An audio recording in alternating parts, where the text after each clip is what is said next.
nos presentará el tema Caso de la Pontificia Universidad Católica del Perú. Ella, como ya mencioné, es jefa de su oficina de propiedad industrial. Melissa, no te quito minutos porque estamos comenzando un poco sobre la hora. Lo que sí quiero hacer hincapié es que todas las preguntas sean transmitidas a través de los formatos que ya le hemos entregado o que les podemos entregar ahora en la tarde. Melissa, adelante.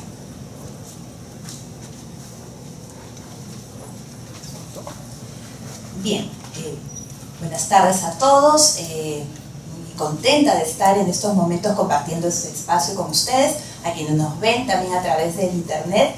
Mis más cordiales saludos.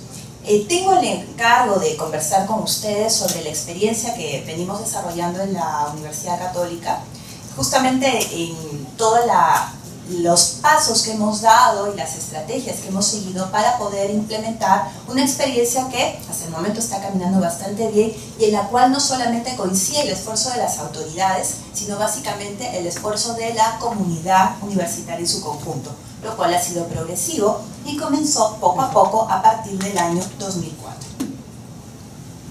Bien, la Pontificia Universidad Católica del Perú está de centenario, cumplimos 100 años, ya estamos cerrando el año de nuestras celebraciones. Somos una comunidad que se puede decir que somos un poco grandes. En estudiantes tenemos 22.370 estudiantes aproximadamente, y en docentes 1.522, que son docentes nacionales, y 51 extranjeros.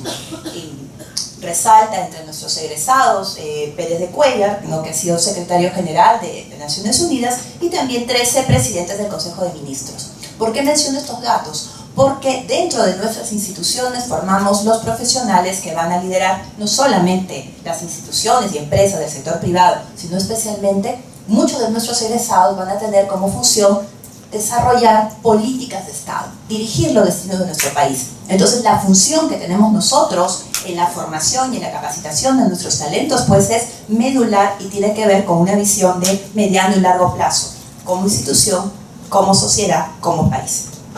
Adicionalmente también les cuento, ahorita nos mantenemos en el ranking QS, hemos mejorado nuestras posiciones, todavía mantenemos liderazgo a nivel nacional y estamos en el puesto 25 a nivel sudamericano y bueno, yo soy abogada, así que bastante contenta porque en el área de Derecho y Estudios Legales a nivel mundial estamos oscilando entre el puesto 151 a 200 del ranking. Entonces, este tema nos tiene bastante contentos.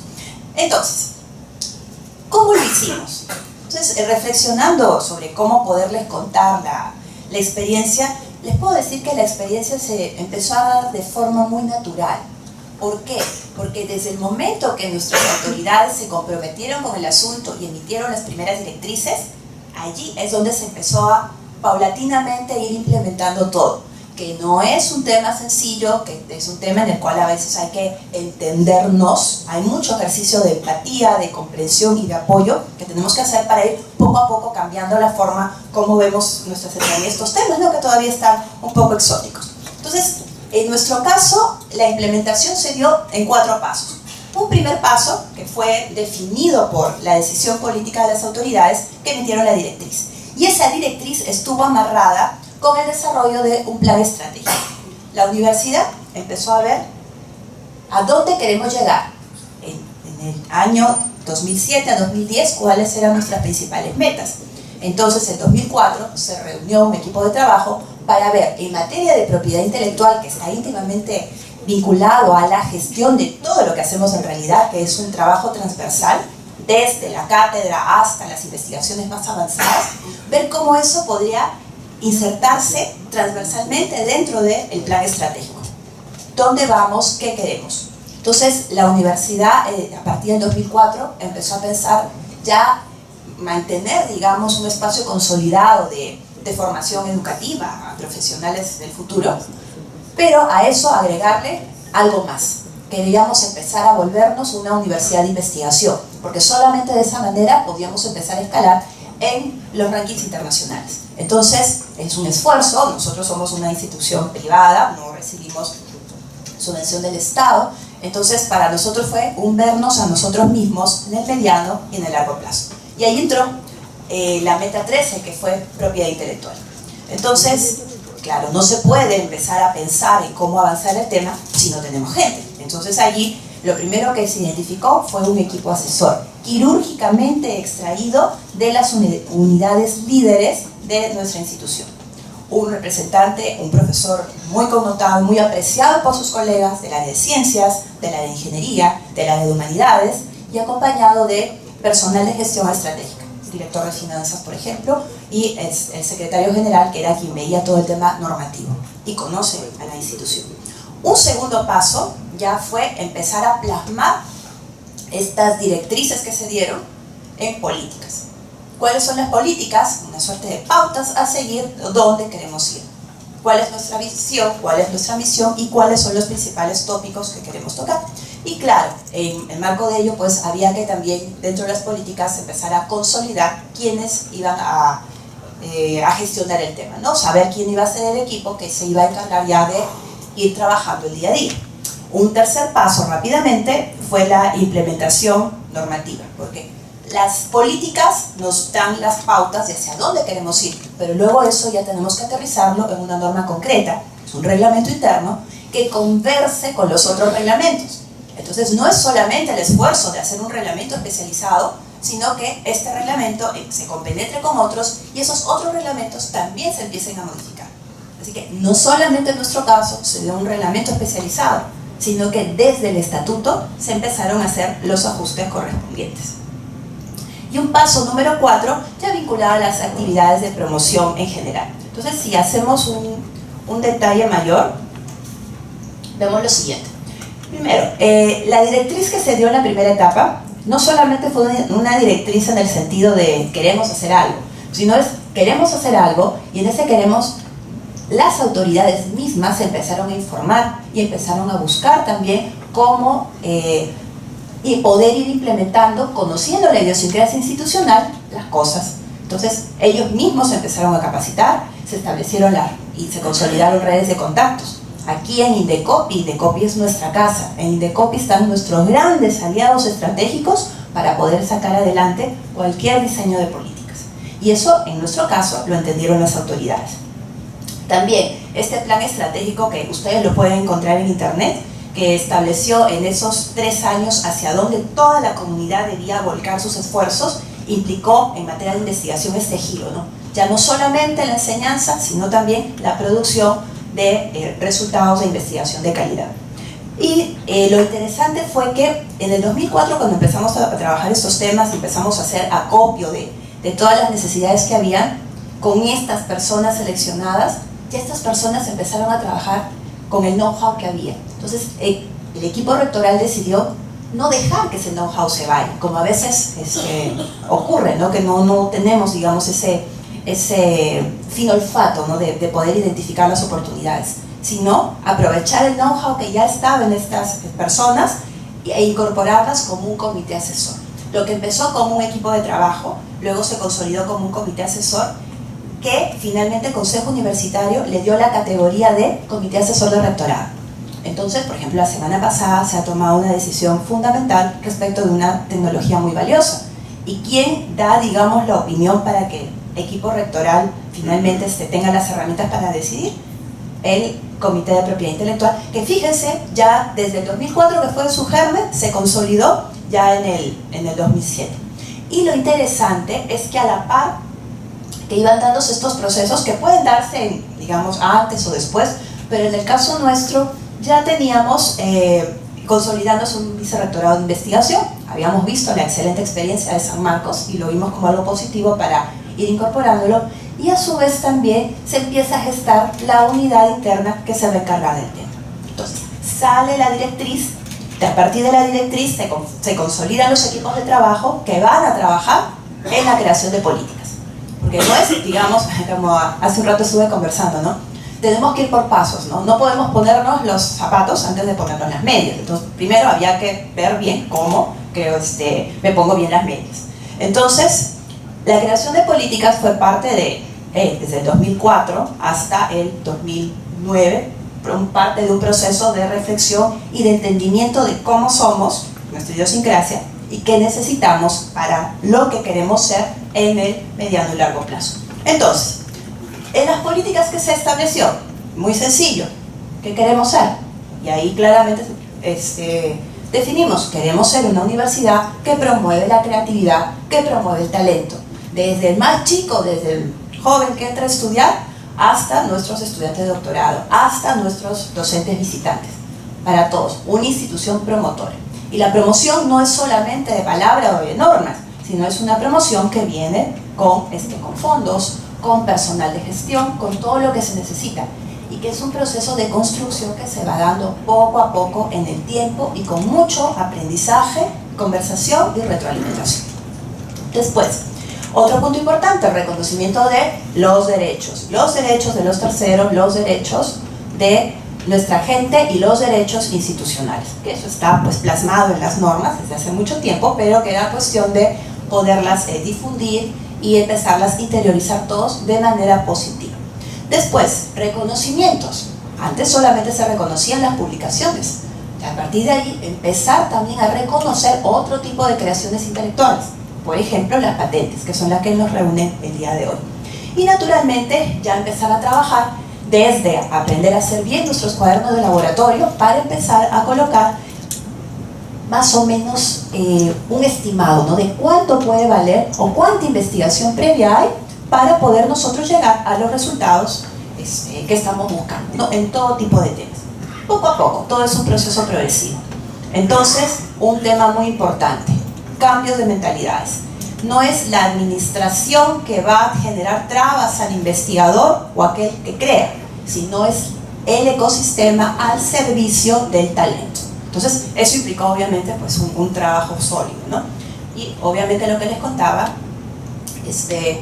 fondos, ya ahí sí, gracias a, digamos, al talento, ¿no?, de nuestras áreas de finanzas, pues poco a poco se pudo gestionar fondos internos, externos, aprendimos a hacer proyectos, etcétera, para poder llegar a la meta. Entonces, las políticas nos establecieron para dónde vamos, y luego las políticas ya se plasmaron en la famosa normativa que les digo.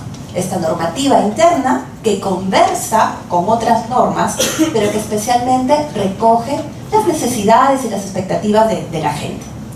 3 años discutimos para llegar a una propuesta que de alguna manera se acerca a nuestras necesidades y que está naturalmente en proceso de revisión, de ajuste, pero con este equipo de trabajo que les digo, que es la Comisión de Propiedad Intelectual, a través de casos vamos nosotros ajustando y vamos teniendo, digamos, la flexibilidad que necesita nuestra institución para poder entendernos en la materia. Entonces, ¿qué es lo interesante del reglamento? Consolida estos grandes criterios: criterio promotor, criterios de fomento, de considerar el talento, reconociendo derechos morales y también patrimoniales, el cual se consolidó en un reconocimiento concreto de que las utilidades que se generen a partir de las creaciones intelectuales que generen, digamos, mayor valor agregado, se ingresan, y si hay utilidades, el 50% se distribuye entre los inventores, entre los autores, entre los diseñadores. Del otro 50%, un 25% va a la unidad o las unidades en las cuales se desarrolló aquella creación valiosa, y el otro 25% ya va a la universidad en su conjunto. Entonces, esto tuvo un muy buen impacto.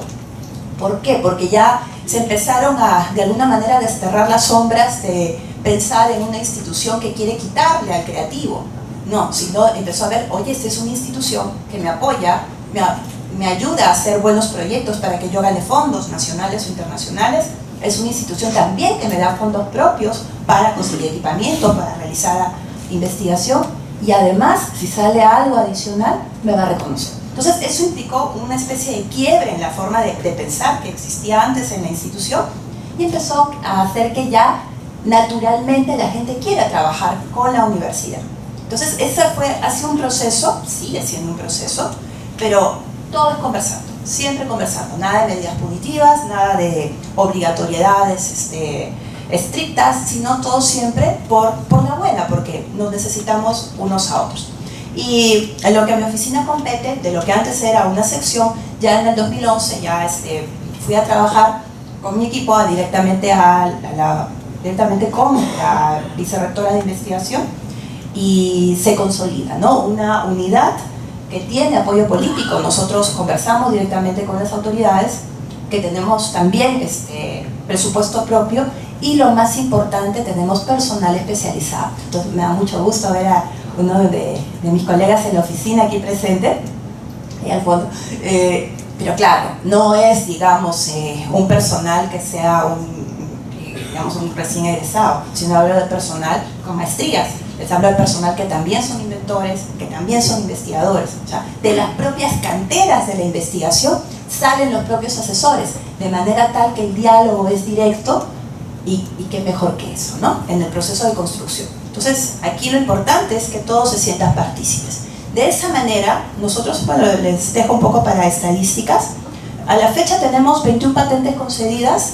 Hemos dejado ya caducar más o menos unas 5, porque ya tenemos tecnologías que han avanzado un poco más.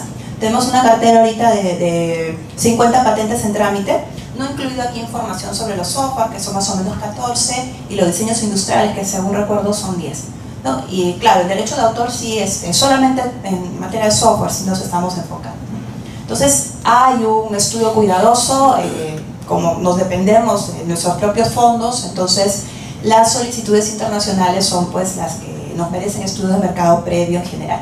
Pero, utilizando el ecosistema nacional, nosotros damos esos gestos promotores que hacen que la gente consolide su vocación por crear, por inventar, y genera pues un efecto multiplicador muy bonito, que es el que realmente nos nutre en la oficina todos los días.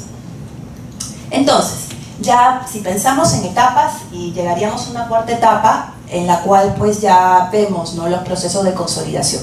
Durante todo este tiempo, desde el 2009 para adelante, el proceso de capacitación ha sido permanente. Primero comenzamos haciendo talleres, incluso a veces como anécdota cuento pues, ¿no?, que hacía incluso picnic para poder atraer a los profesores para que empiecen, ¿no?, a tomar interés en estos temas que pueden ser tan técnicos. Pero después nos dimos cuenta que no había forma de manejar una comunidad de más de 1.500 docentes y más de 20.000 alumnos con talleres. Entonces empezamos como tenemos una unidad de capacitación a distancia, nos enfocamos por ahí y a utilizar las herramientas que nos da el sistema.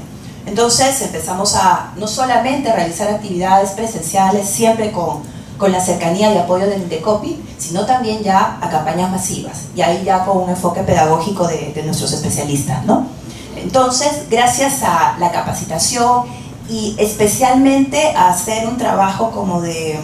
La primera etapa de la oficina fue un trabajo de oficina a oficina y de puerta a puerta. O sea, era un trabajo de, primero, superar barreras. O sea, a veces en ciertas comunidades, por ejemplo, comunidades de ingenieros, pues la presencia de un abogado pues, puede ser un poco exótica, ¿no?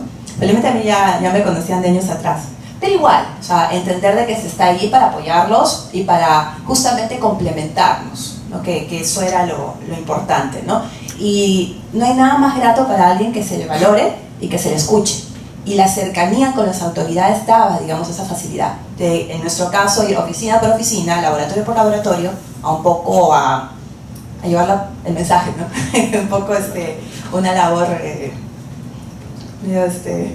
religiosa a veces, ¿no? Hay que tener una profunda vocación en estos temas, a uno le tiene que gustar, ¿no? Y claro, yo tenía la tranquilidad de que todo lo que uno comentara, uno podía ver la forma de trato directo con las autoridades, poderlos ayudar. Entonces, ahí hay un problema de desconfianza, siempre se piensa pues de que la universidad va a entorpecer los procesos, y no, en la medida que tengas un buen equipo de trabajo y actúes rápidamente y con calidad de servicio, pues la cosa empieza a funcionar. Y adicionalmente pues se dieron cuenta de que estábamos, en un caso de tecnologías, muchas veces reinventando la rueda. ¿Por qué? Porque no sabíamos utilizar la información de patentes. Y ese es un tema en el que estamos trabajando. La meta es que de acá a unos años ningún estudiante de ciencias, ingeniería o diseño salga de la universidad sin conocer bien cómo poder leer los documentos de patentes y poder utilizar la información a su favor. Entonces, ese es un reto porque todavía no está incorporado en los planes curriculares, pero gracias al equipo, especialmente al equipo de examinadores de la oficina, que son ingenieros, se está logrando poco a poco consolidar, digamos, la presencia de charlas y capacitaciones especializadas en, por ejemplo, los pregrados y también en algunas maestrías. Ahora, y un detalle importante, todavía tenemos un poco la dificultad de vernos a nosotros mismos.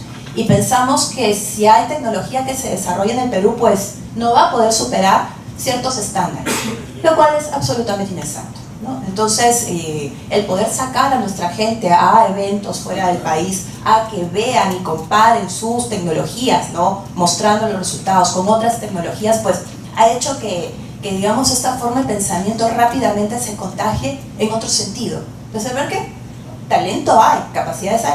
A veces, bueno, faltará ciertas infraestructuras, ciertos laboratorios, pues que ya son muy difíciles de conseguir por temas presupuestarios, pero talento hay. Entonces, el tema es dejar de pensar que lo que produce los demás es per se superior.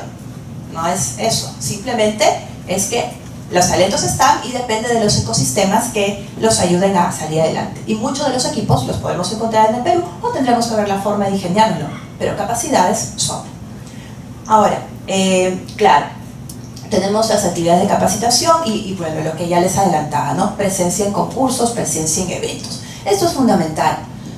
Alguien que dedica 10, 15 años de su vida y sus estudios a una determinada línea de investigación merece absolutamente todo el apoyo.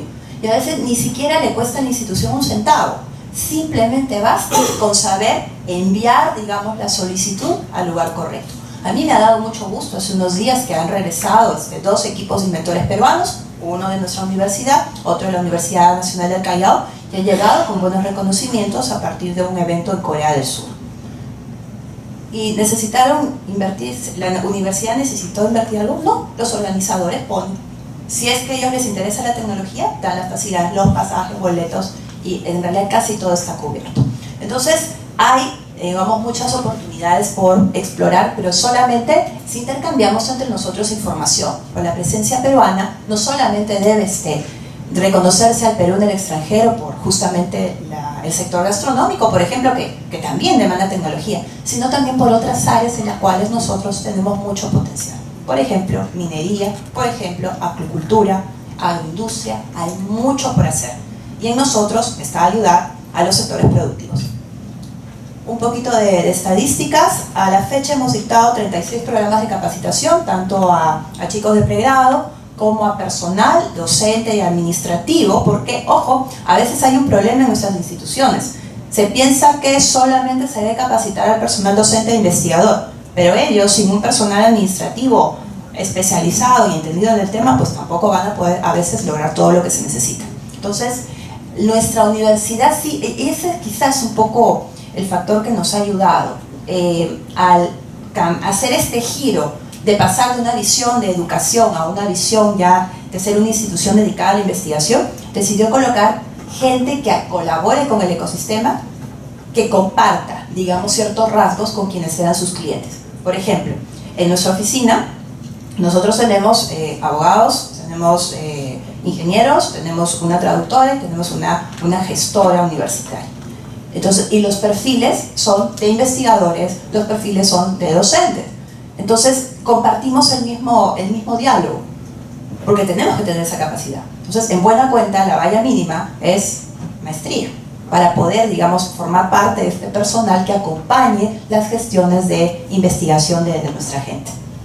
Entonces, claro, es una inversión que hay que hacer, porque eso no es personal, pues, que no merezca un nivel remunerativo adecuado. Y ese es todo un reto para las universidades y el ecosistema. Entonces, bueno, tenemos 36 programas, a la fecha 2.318 capacitados, y varios de ellos son becarios, así que quienes participan en los concursos nacionales de invenciones del INDECOPI, nosotros pues con mucho gusto los becamos para que puedan seguir los programas. Y bueno, actividades de fomento, presencia, se busca que nuestros profesores sean reconocidos en medios de comunicación.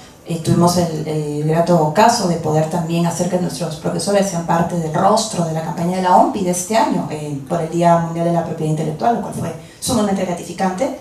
Aparte también presencia en medios, que meritúen sus logros, que den a conocer el resultado de a veces chicos de 21 o 22 años, que digamos es lo más lindo que uno puede ver. Y de allí cuando sale fuera del país, gracias a su talento, con becas, invitaciones y otros, no es un capital humano que se va, es un capital humano que está en el Perú, y el que se va también está fuera del Perú. Y es un trabajo institucional que siempre nos mantengamos en contacto. Hay muchos proyectos que desarrollamos que cuentan entre los investigadores, a los que están en el Perú y también a los que están fuera. Entonces, de esa manera el sistema se mantiene rico, nutritivo y no se pierden los lazos con nuestra propia gente.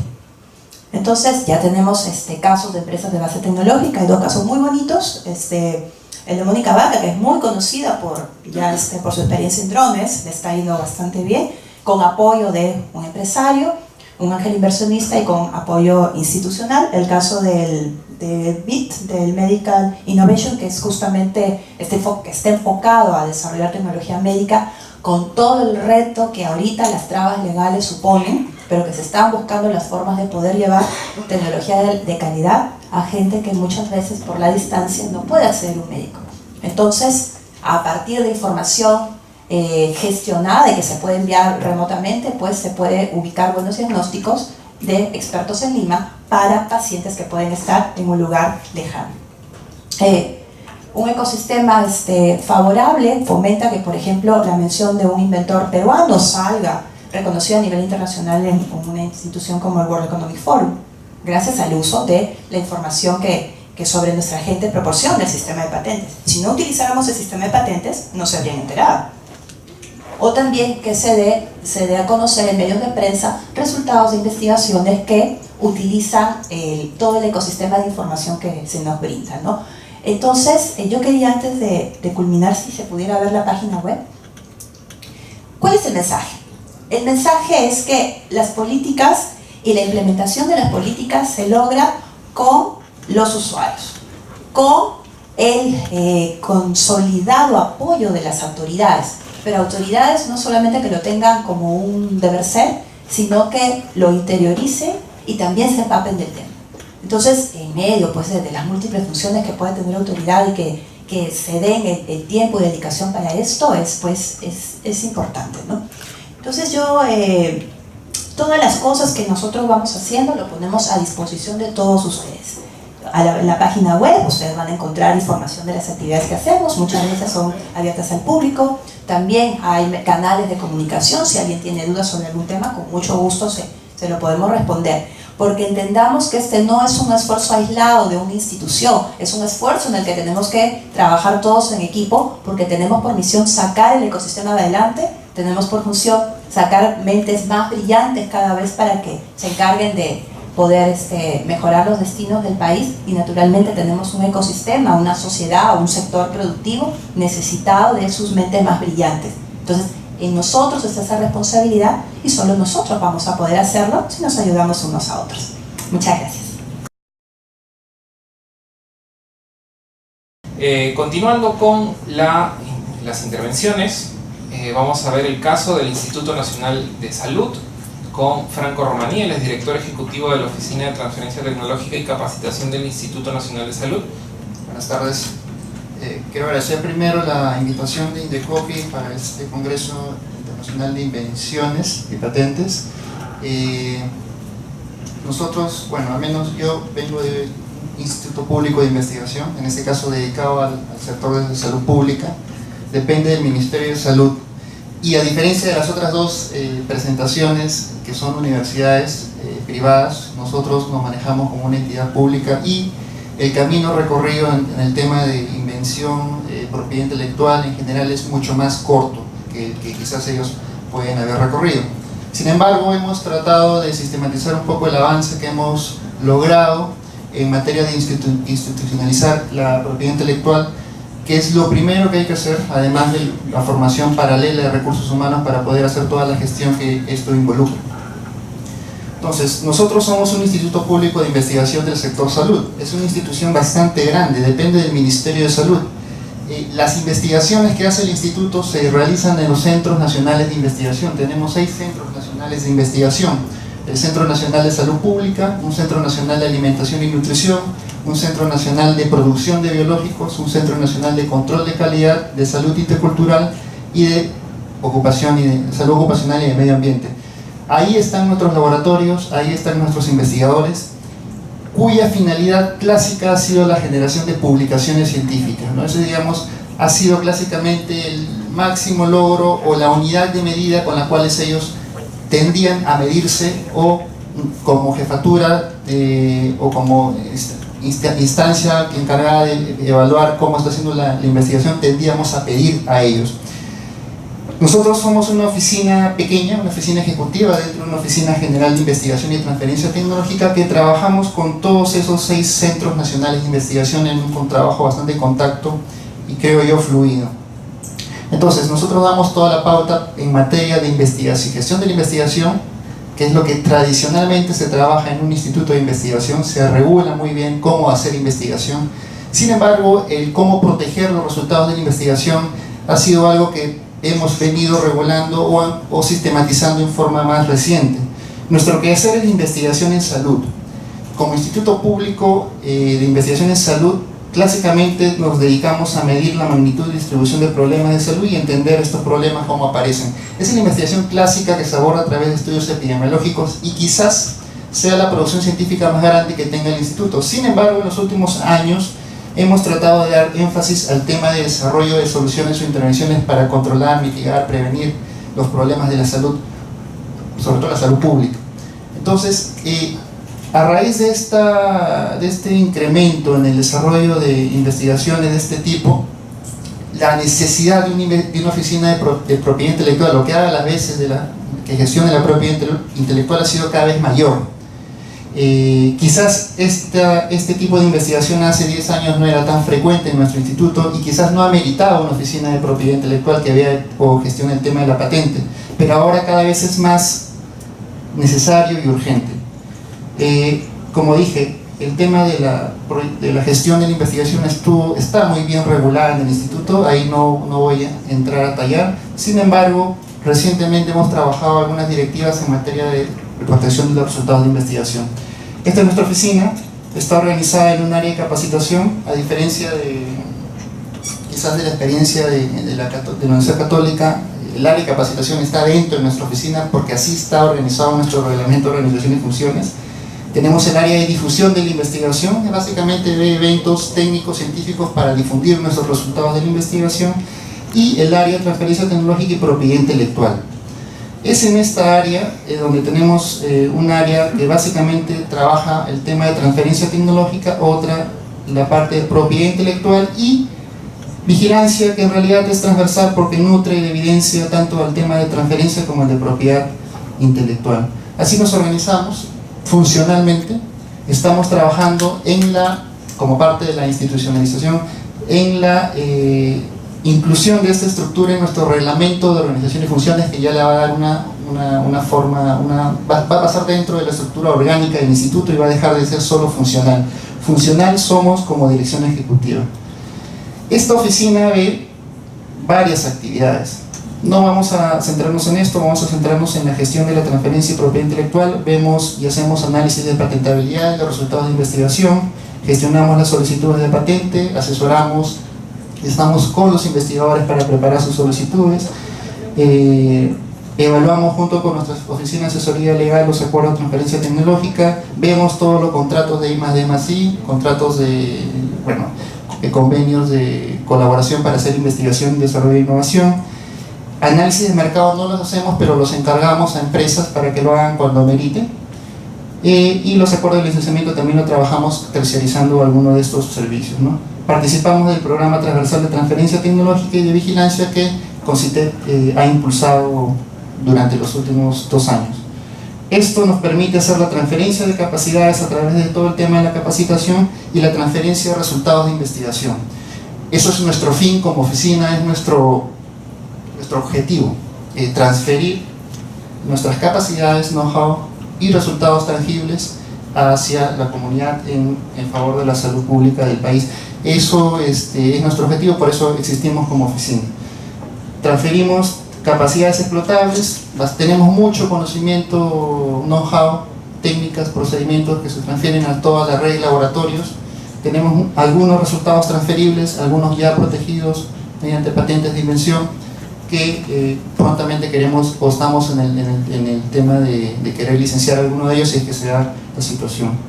Nuestra mayor cantidad de conocimientos son básicamente capacidades tenemos muy pocas patentes aún, vamos a ver el número posteriormente, pero esto va a ir creciendo, ¿no? Esperemos. ¿Cómo trabajamos el tema de sistematizar la gestión de la propiedad intelectual en el instituto? Nosotros, como institución pública, tenemos documentos de sistema de gestión, así se llama en la administración pública. El documento de sistema de gestión que nos permite delimitar, dar los lineamientos, las pautas, los procesos, responsabilidades, definiciones operativas, se llama directiva a nivel institucional. Entonces nosotros tenemos que trabajar una directiva institucional de propiedad intelectual, la cual se aprueba con resolución jefatural.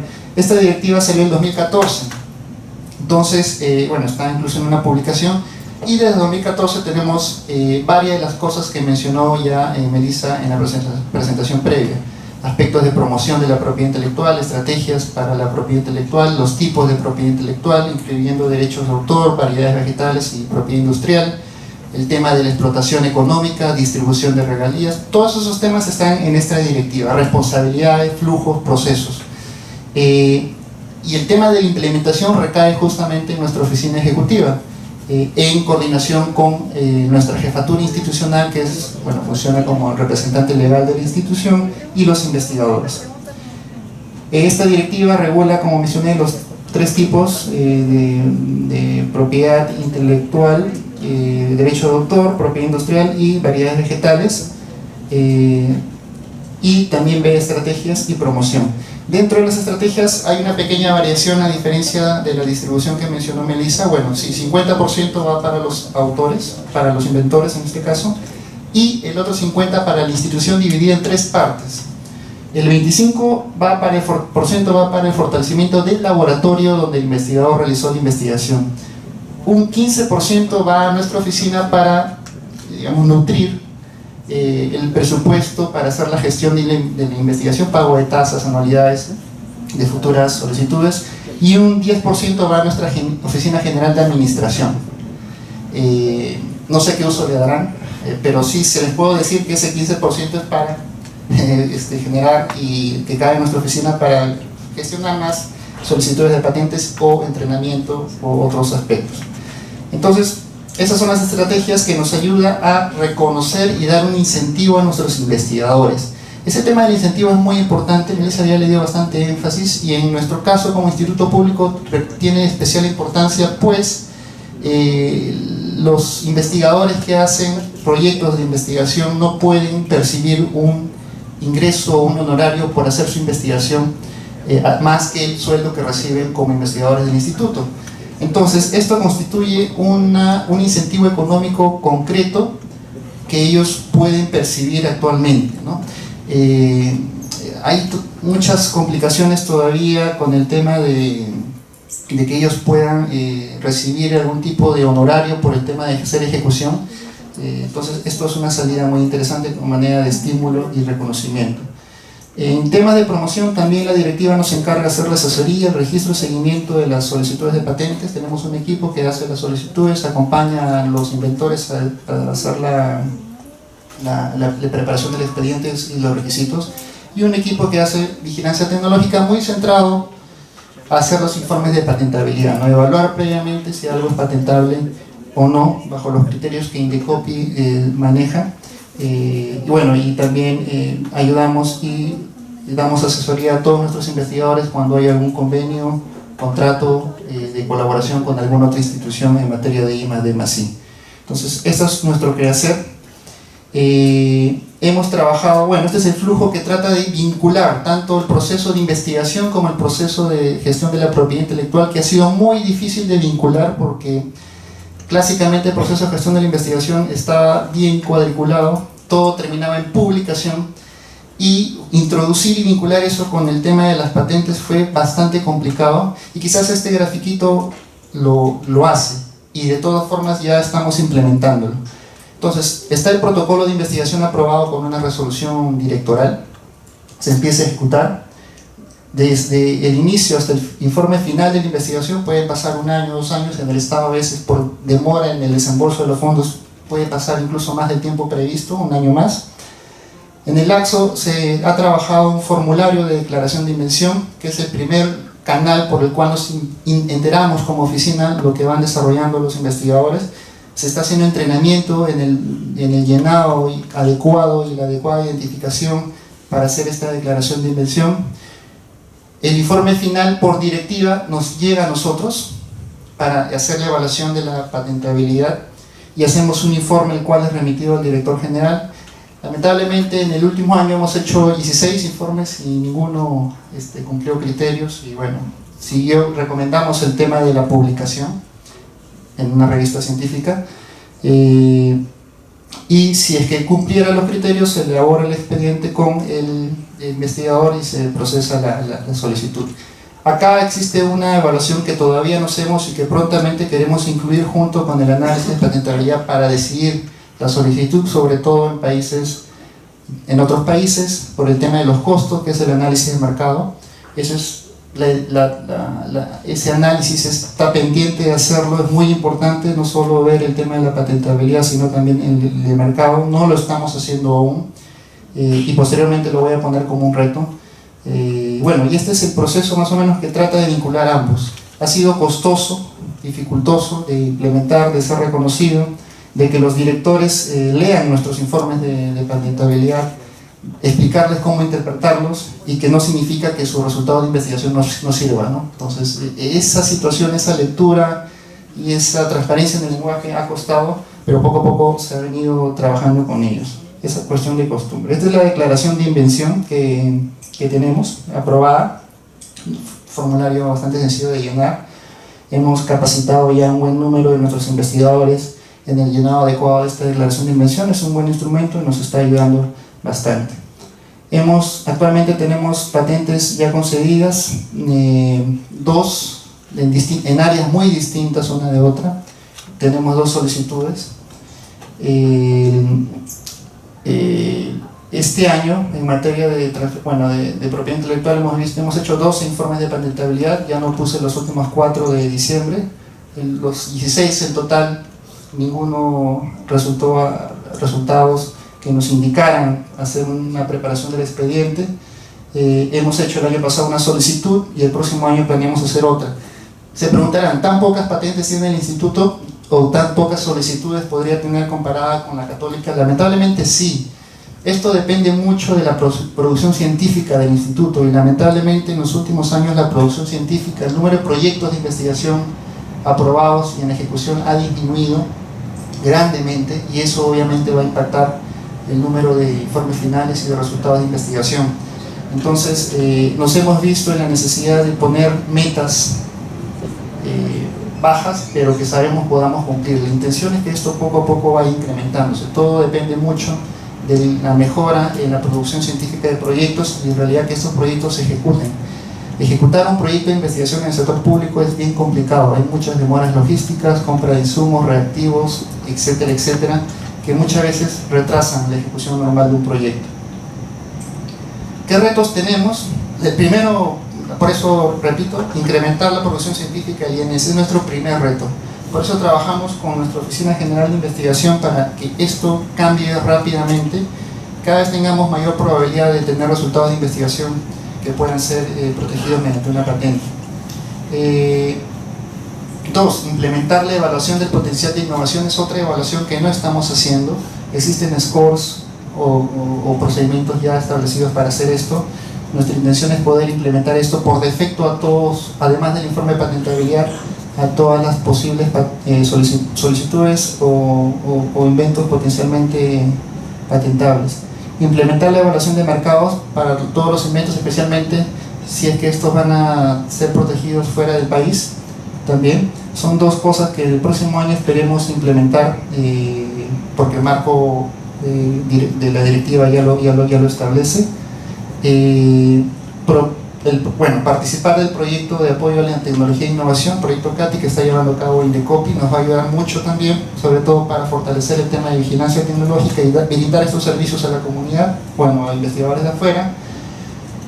Ya tenemos elaborada la directiva de transferencia de materiales para fines de investigación y transferencia, falta la aprobación, también nos va a ayudar dentro del proceso de institucionalización del tema de la propiedad intelectual y al igual como mencionaba Melissa, el tema de los cuadernos de laboratorio es muy importante y también está elaborada la directiva, tenemos que aprobarla. Lamentablemente nuestro instituto no se empieza a implementar y ejecutar nada si no está aprobada con un documento de gestión interna, como en este caso una directiva. Pero así, cuando tengamos la directiva, podemos ya instar a nuestros investigadores a hacer, como Dios manda, el tema del manejo de los cuadernos de laboratorio y el tema de transferencia de materiales, que es muy importante para evitar metidas de patas de nuestros investigadores, ¿no? Eso, y capacitarlos constantemente para que puedan seguir las pautas que estos dos instrumentos van a establecer. Perspectivas. Nuestra perspectiva es poner toda la gestión todo lo que te permiten las patentes, todo lo que te permiten las diferentes modalidades de la protección de la propiedad intelectual al servicio de un programa de innovación en salud pública. Paralelamente estamos trabajando en poder obtener financiamiento público para este programa a nivel nacional y permitir este ciclo, ¿no? Llevar nuestras ideas de investigación a productos que puedan tener impacto directo en la mejora de la salud de la población. La idea siempre, nuestro fin no es el tema de la explotación comercial ni el tema del lucro, sino básicamente llevar a disponibilidad de la población tecnología sanitaria al menor costo posible, adaptada culturalmente y en cantidades suficientes. Entonces, este programa de innovación en salud pública pretende lograr eso, y como vemos acá, una de las pautas importantes es la protección de los derechos de propiedad intelectual. Nosotros tenemos como punto básico o kit de trabajo las enfermedades tipo 3 según la OMS, que son las enfermedades de alta incidencia en países en desarrollo, que son las llamadas olvidadas o enfermedades muy olvidadas, y ese es nuestro quehacer, nuestra preocupación mayor, sin dejar de trabajar también las enfermedades tipo 2. Entonces, esa es nuestra labor y nuestra idea como oficina, poner a disposición toda la regulación en materia de propiedad intelectual que ya se tiene en el instituto a favor de la innovación en salud pública. Como se mencionó anteriormente, la idea es facilitarle a los investigadores y también lograr que a través de las herramientas y las ventajas que da el sistema de patentes, lograr que los investigadores tengan ciertos incentivos que normalmente no tienen en su quehacer como investigadores en el sector público. Digamos, esas son las dos aristas que nos mueven como oficina y cuya directiva que presenté previamente busca a diario. Nosotros queremos migrar poco a poco de los clásicos estudios epidemiológicos y que hemos hecho durante muchas décadas a desarrollar tecnologías sanitarias, especialmente pruebas diagnósticas y biológicos, ¿no? Tenemos un Centro Nacional de Producción de Biológicos que aspira a eso.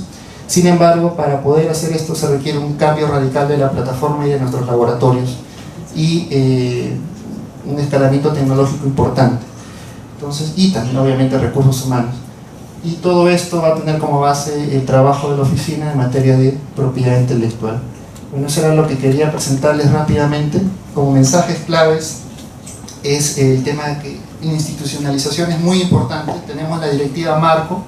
Sin embargo, nos faltan algunos documentos precisos que hemos visto que sin tener esa oficialización son complicados de llevar a cabo. El tema de acuerdo de transferencia de materiales y de cuadernos laboratorios son dos de ellas.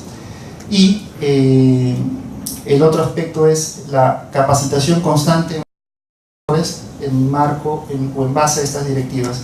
Sin esa capacitación no podemos implementar adecuadamente nuestro trabajo de institucionalización de este tema, que ha tenido muchas dificultades, sobre todo para articular el sistema de gestión de la investigación que ya estaba claramente establecido con el sistema de la protección de los resultados de investigación. El otro aspecto importante y que esperemos este año se dé es regularizar o institucionalizarnos como oficina de transferencia tecnológica, o mejor dicho, oficina de resultados de investigación, y que el tema de gestión de la propiedad intelectual ya aparezca como una actividad medible, que actualmente no está. Si revisan nuestro plan operativo institucional, no aparece el número de patentes, número de solicitudes, no aparece por ningún lado. Entonces, ¿cómo nos miden? Y eso es otra de las cosas que tratamos de incorporar para que aparezca como una unidad de medida y realmente puedan medirnos a nosotros como oficina y medir al instituto también como instituto público de investigación.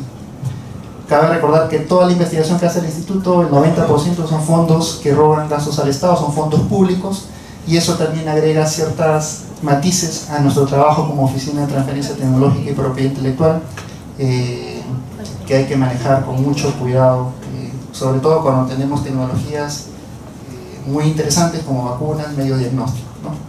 Bueno, eso era lo que quería compartirles. Imagino que al final hay una ronda de preguntas y estamos gustosos a responderlas.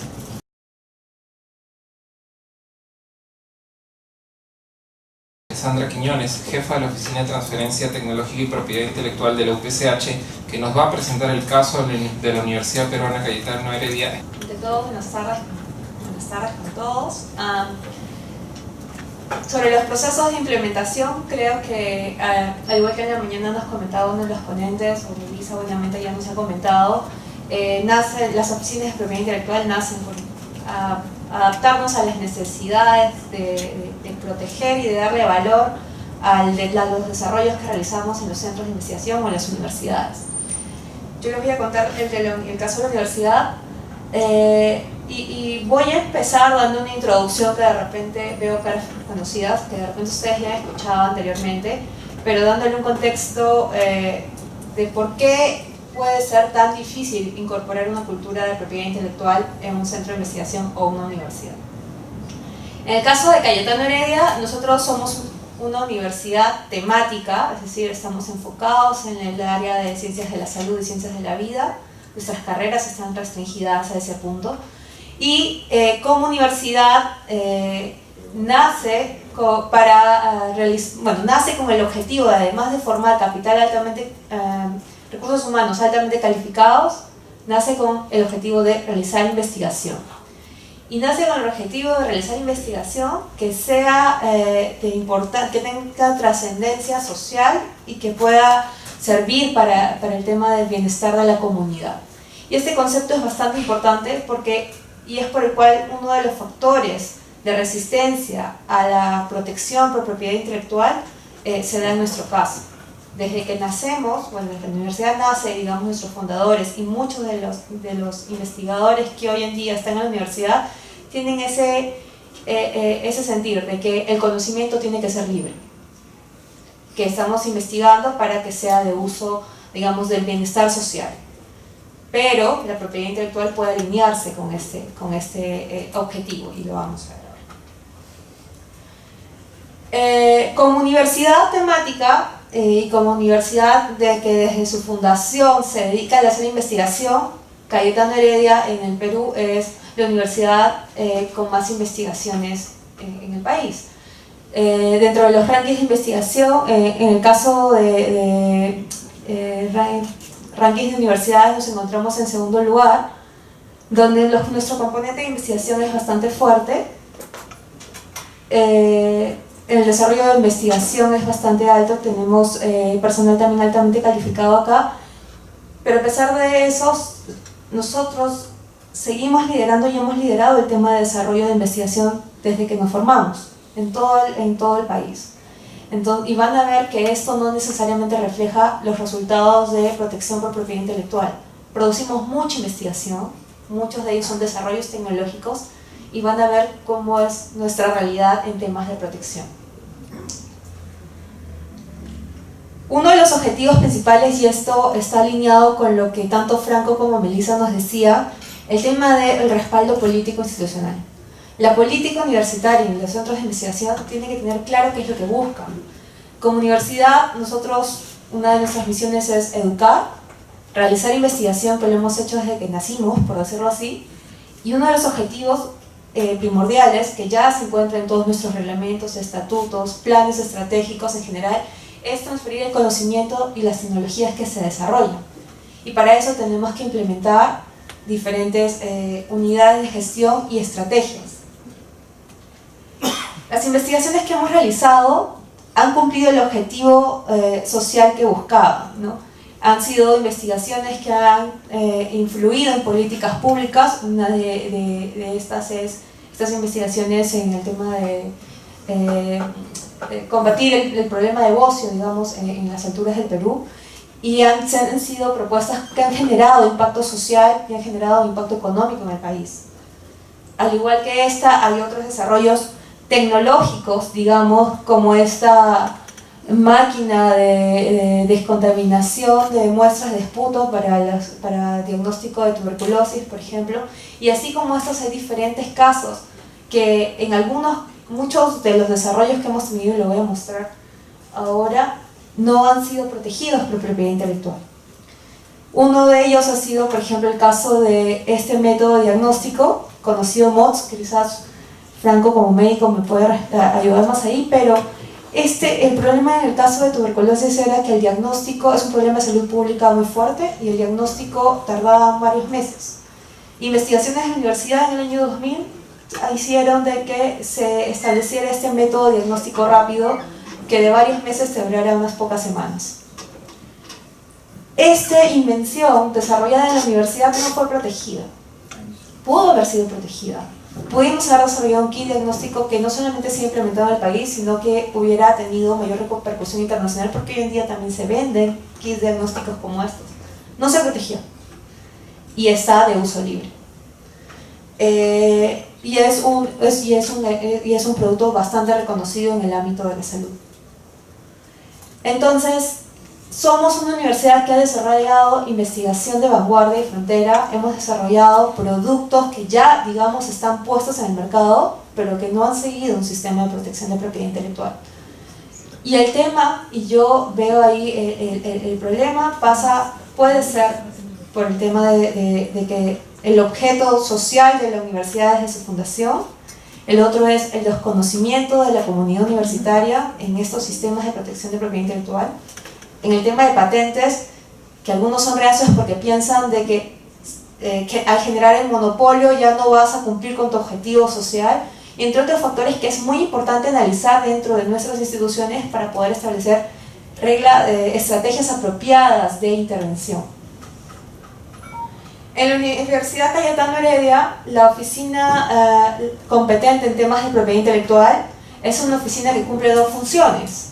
A diferencia, por ejemplo, de los casos que tenemos aquí, bueno, junto con Franco somos muy similares, a diferencia de Melissa, nuestra oficina ve el tema de transferencia de tecnología, que está orientado al tema de vincularnos con las empresas. Somos básicamente agentes comerciales ahí de la empresa, las necesidades del empresario con las oportunidades que tiene la universidad, y gestionamos la propiedad intelectual. Nosotros organizacionalmente dependemos del Vicerrectorado de Investigación, dentro de una dirección universitaria de investigación, ciencia y tecnología, y debajo de esto está la Oficina de Transferencia Tecnológica y Propiedad Intelectual. Como modelo y bajo experiencia, yo creo que el respaldo político para los temas de propiedad intelectual, siendo tan importantes, debería ser mostrarse de una manera primero transversal, es decir, que vea tanto el componente académico como de investigación, porque los resultados de la propiedad intelectual están transversal en ambos componentes, y posiblemente ser el brazo derecho del órgano máximo para que realmente esta política pueda incorporarse en el quehacer universitario. Funciona actualmente, sí, pero estamos orientados o circunscritos, podemos decir, en el tema de investigación en nuestro caso. Entonces, para todos aquellos que están implementando nuevas oficinas de propiedad intelectual, creo que es importante tomar esto en cuenta. Nuestra oficina se crea en el año 2007 y, si bien es cierto, desde el 2007 se formaliza el tema de generar una unidad de gestión en propiedad intelectual. El tema de propiedad intelectual viene, yo podría decir que ya se desarrollaba en la universidad de una forma, digamos, no tan organizada. La primera patente que solicita la universidad está en el año 1996. Y esto viene, la cultura de propiedad intelectual que está inserta en algunos de nuestros investigadores, viene no que la universidad lo haya desarrollado en sí, sino que muchos de los investigadores de la universidad vienen de universidades extranjeras. donde el tema de propiedad intelectual viene de mucho tiempo. Entonces ellos ya están incorporados en estos temas de tecnología, desarrollo de patentes, etc. Y poco a poco esa necesidad o ese ejemplo que ellos traen de otros países comienza a hacer eco dentro de la universidad hasta que ésta comience a organizarse, apoyada de todos los pasos que de otra forma ya nos han explicado. Pero desde la primera patente hasta la segunda solicitud pasa bastante más tiempo. Se forma la oficina y recién en el 2008 se presenta una segunda solicitud de patente. Es decir, hemos seguido perdiendo oportunidades como por ejemplo MOTS o la máquina de diálisis u otros muchos ejemplos que les puedo dar que no fueron protegidos por el sistema de patentes, que pudieron haber sido casos muy exitosos. Como oficina, en general, buscamos identificar, asesorar, generar una cultura de propiedad intelectual, aparte de hacer las funciones técnicas. Y creo que voy acá a hablarles de 3 puntos principales que nos han servido a nosotros y que creo que pueden servir para diferentes instituciones. Primero, como ya vemos en nuestras presentaciones anteriores, el tema del respaldo político, pero también de las regulaciones claras en nuestra institución. Un reglamento de propiedad intelectual, como compete en nuestro caso, es lo más importante porque tenemos que tener claro las reglas de juego. Para mí, el tema de la propiedad intelectual es un tema basado en confianza, sobre todo cuando trabajas en instituciones de investigación que tienen una particularidad en el manejo de recursos humanos.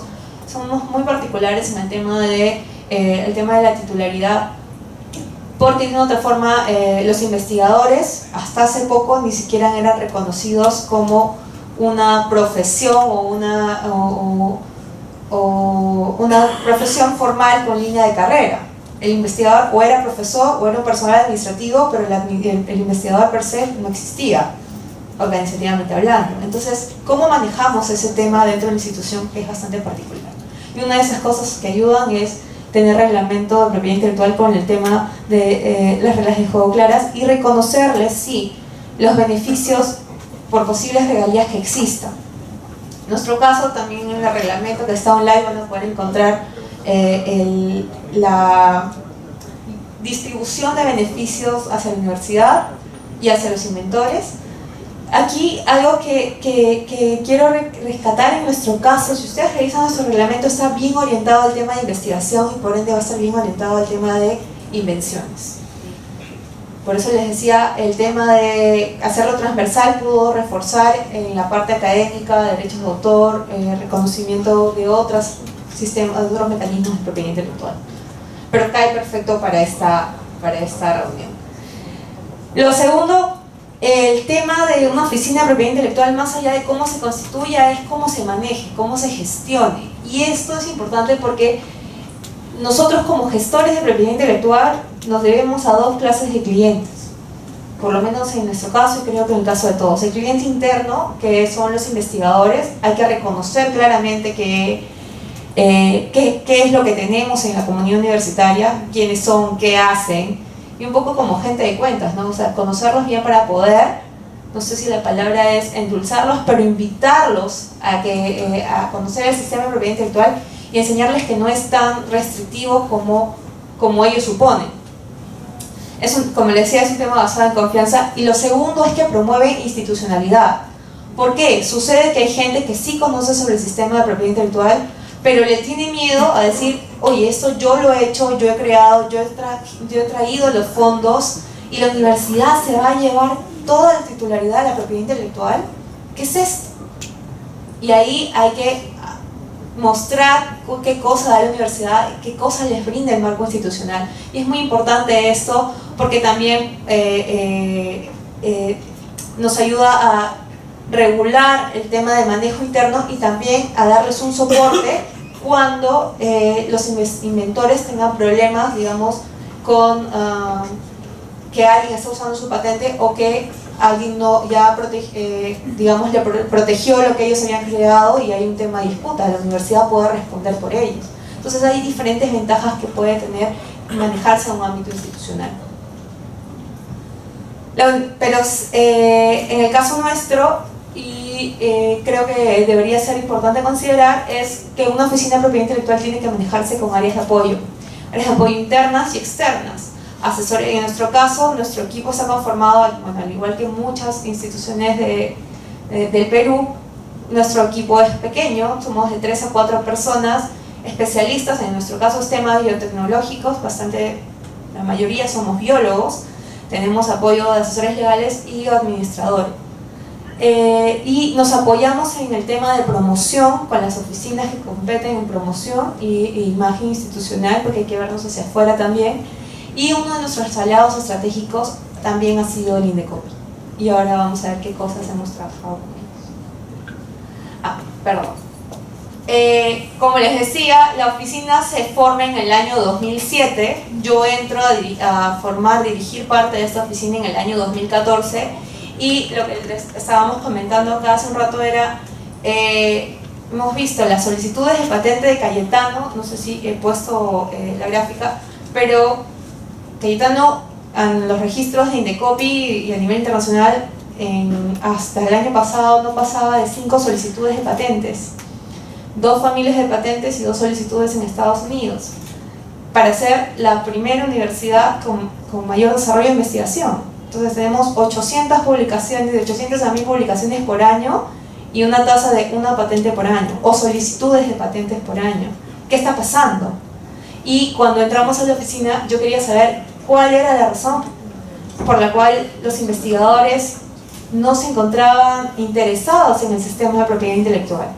Entonces en el 2014 realicé este estudio que es una evaluación de conocimientos, prácticas y actitudes sobre temas de transferencia tecnológica y de propiedad intelectual, porque para mí es importante que antes de establecer una estrategia o establecer una oficina de propiedad intelectual hay que conocer bien la realidad actual, hacer una línea base, y eso es lo que hicimos, ¿no? Y nos basamos en yo quería tener 3 cosas claras, 3 objetivos.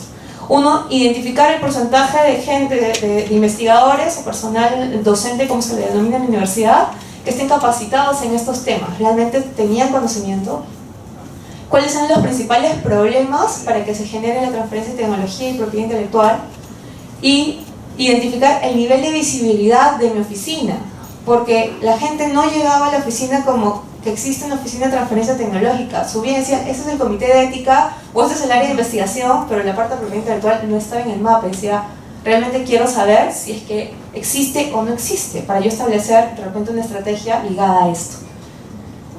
Como resultados, obtuve de que los encuestados, la mayoría sabían que había escuchado el término de propiedad intelectual, pero si nos vamos a mayor detalle, ¿qué tipos de modalidades conoce? 35% de ellos no conocían ninguna, y el 50% aproximadamente decía que conocía el sistema de patentes. Pero cuando le preguntabas qué era una patente, sí, que voy a proteger mi marca por patentes, voy a proteger mi derecho de autor por patentes. Entonces no tenían claro estos temas. Propiedad intelectual como concepto estaba desfasado. Si conoce algún instrumento de protección de propiedad intelectual, cualquiera, el 65% declaró que conocía. En cuanto a bases de datos, instrumentos de protección, porque lo que queríamos ver es que si están utilizando, hacemos tanta investigación, como les digo, alrededor de 1000 investigaciones, publicaciones, que son ya resultados de investigación al año, y lo que quería saber era, utilizan, más allá de la bibliografía de investigación, utilizan la bibliografía por sistemas de patentes, y la mayoría no lo hacía. La mayoría, solo el 4% declara revisar siempre bases de datos de patentes o boletines. La mayoría estaba desperdiciando información simplemente por no conocer. Y también nos hemos topado de que hemos tenido proyectos financiados con cosas muy interesantes que ya habían sido desarrollados en otros países. Entonces, vemos que están adaptados a las cosas a la realidad nacional, pero pudieron haber sido más innovadores si hubiéramos tenido conocimiento de estas bases de datos. Por eso el 72% declaró nunca haber utilizado bases de datos. ¿Y por qué no revisa bases de datos de patentes o boletines de vigilancia? No sabían que existían. Una gran cantidad de investigadores no sabía que existía una base de datos de patentes. Y otros, bueno, que básicamente lo realizan esporádicamente, Lo otro es que, como les decía, quería ver la visibilidad de mi oficina, y si tiene un problema de propiedad intelectual o transferencia tecnológica, ¿a dónde va? La mayoría decían nunca he tenido una consulta al respecto, y de los que sí habían tenido, solo el 9% declaraba ir a la oficina de transferencia tecnológica de propiedad intelectual. De ellos, solo el 34% sabe que existe por el nombre, pero si le preguntas dónde queda, no tiene idea. Creo que en el campus tal o tal lugar, solo el 16% conocí. Y esto a mí me ayudó porque, como primera estrategia antes de generar, o paralela a generar una cultura de propiedad intelectual, tenía que posicionar a mi oficina para que la gente supiera que, ok, no sabes de propiedad intelectual, pero hay alguien que te puede ayudar y ese alguien se encuentra en tal lugar. Entonces, este estudio simple a mí me ayudó a establecer estrategias de promoción interna, ¿no? Y sobre el reglamento de propiedad intelectual, menos del 50% sabía que la universidad tiene un reglamento de propiedad intelectual. Si me iba a preguntarles, ¿sabe cómo están distribuidos? ¿Usted tiene derechos? ¿Puede ser beneficiario, etcétera? La gente no sabía. Entonces teníamos, después de 7 años, desde que se fundó hasta el 2014, no había cambiado casi nada y era momento de hacer algo, ¿no? Entonces comenzamos a seguir el tema que habían estado trabajando, como decía Melissa al comienzo. Igual hacíamos talleres con las facultades, unidades de gestión. Comenzamos a hacer actividades de promoción, porque no solamente nuestro foco ya dejó de ser los investigadores, sino la comunidad universitaria en general, a hacer cosas más lúdicas para hablar el mismo lenguaje de los estudiantes y también engancharnos con algo no muy duro con los investigadores, porque también lo pusimos dentro de nuestros procedimientos de investigación. Metimos el tema de propiedad intelectual y la gente dejaba de hacer investigación en ese tema. Decía, uy, otro proceso más, un tema que no conozco, muy complicado, simplemente desertaba. Entonces teníamos que ser mucho más amigables con nuestras actividades. Comenzamos a hacer actividades de promoción de capacitación y ahí trabajamos de la mano con el Indecopi. Hemos sacado un curso de propiedad intelectual semipresencial para nuestros alumnos de pregrado, que lo trabajamos con Indecopi. Ya este es el 2º año y queremos que se inserte en la currícula universitaria. Como bien decía Melissa, esto de que nuestros estudiantes tienen que salir de la universidad conociendo otros sistemas de información. Y ya lo estamos logrando. En el caso de la carrera conjunta de Católica y Cayetano, por ejemplo, hay un curso de propiedad intelectual, porque la carrera es de ingeniería biomédica y sí o sí tiene que haber un componente de propiedad intelectual dentro. También ya está por lanzarse a fin de mes este curso virtual, que va a ser libre y abierto para las universidades, que es las patentes como instrumento de valor para procesos de investigación, invención e innovación tecnológica. Entonces estamos generando actividades de capacitación. Pero además de eso, el tema de hacer talleres o ir a cada laboratorio, la verdad es que a nosotros no nos ha funcionado. Y lo otro es que demanda mucho recurso humano, y lo que optamos es hacer casos de éxito. Agarrar a 2 o 3 investigadores o grupos de investigación que realmente estén interesados en el sistema de patentes y utilizarlos como modelo para luego hacer de esto un efecto de bola de nieve.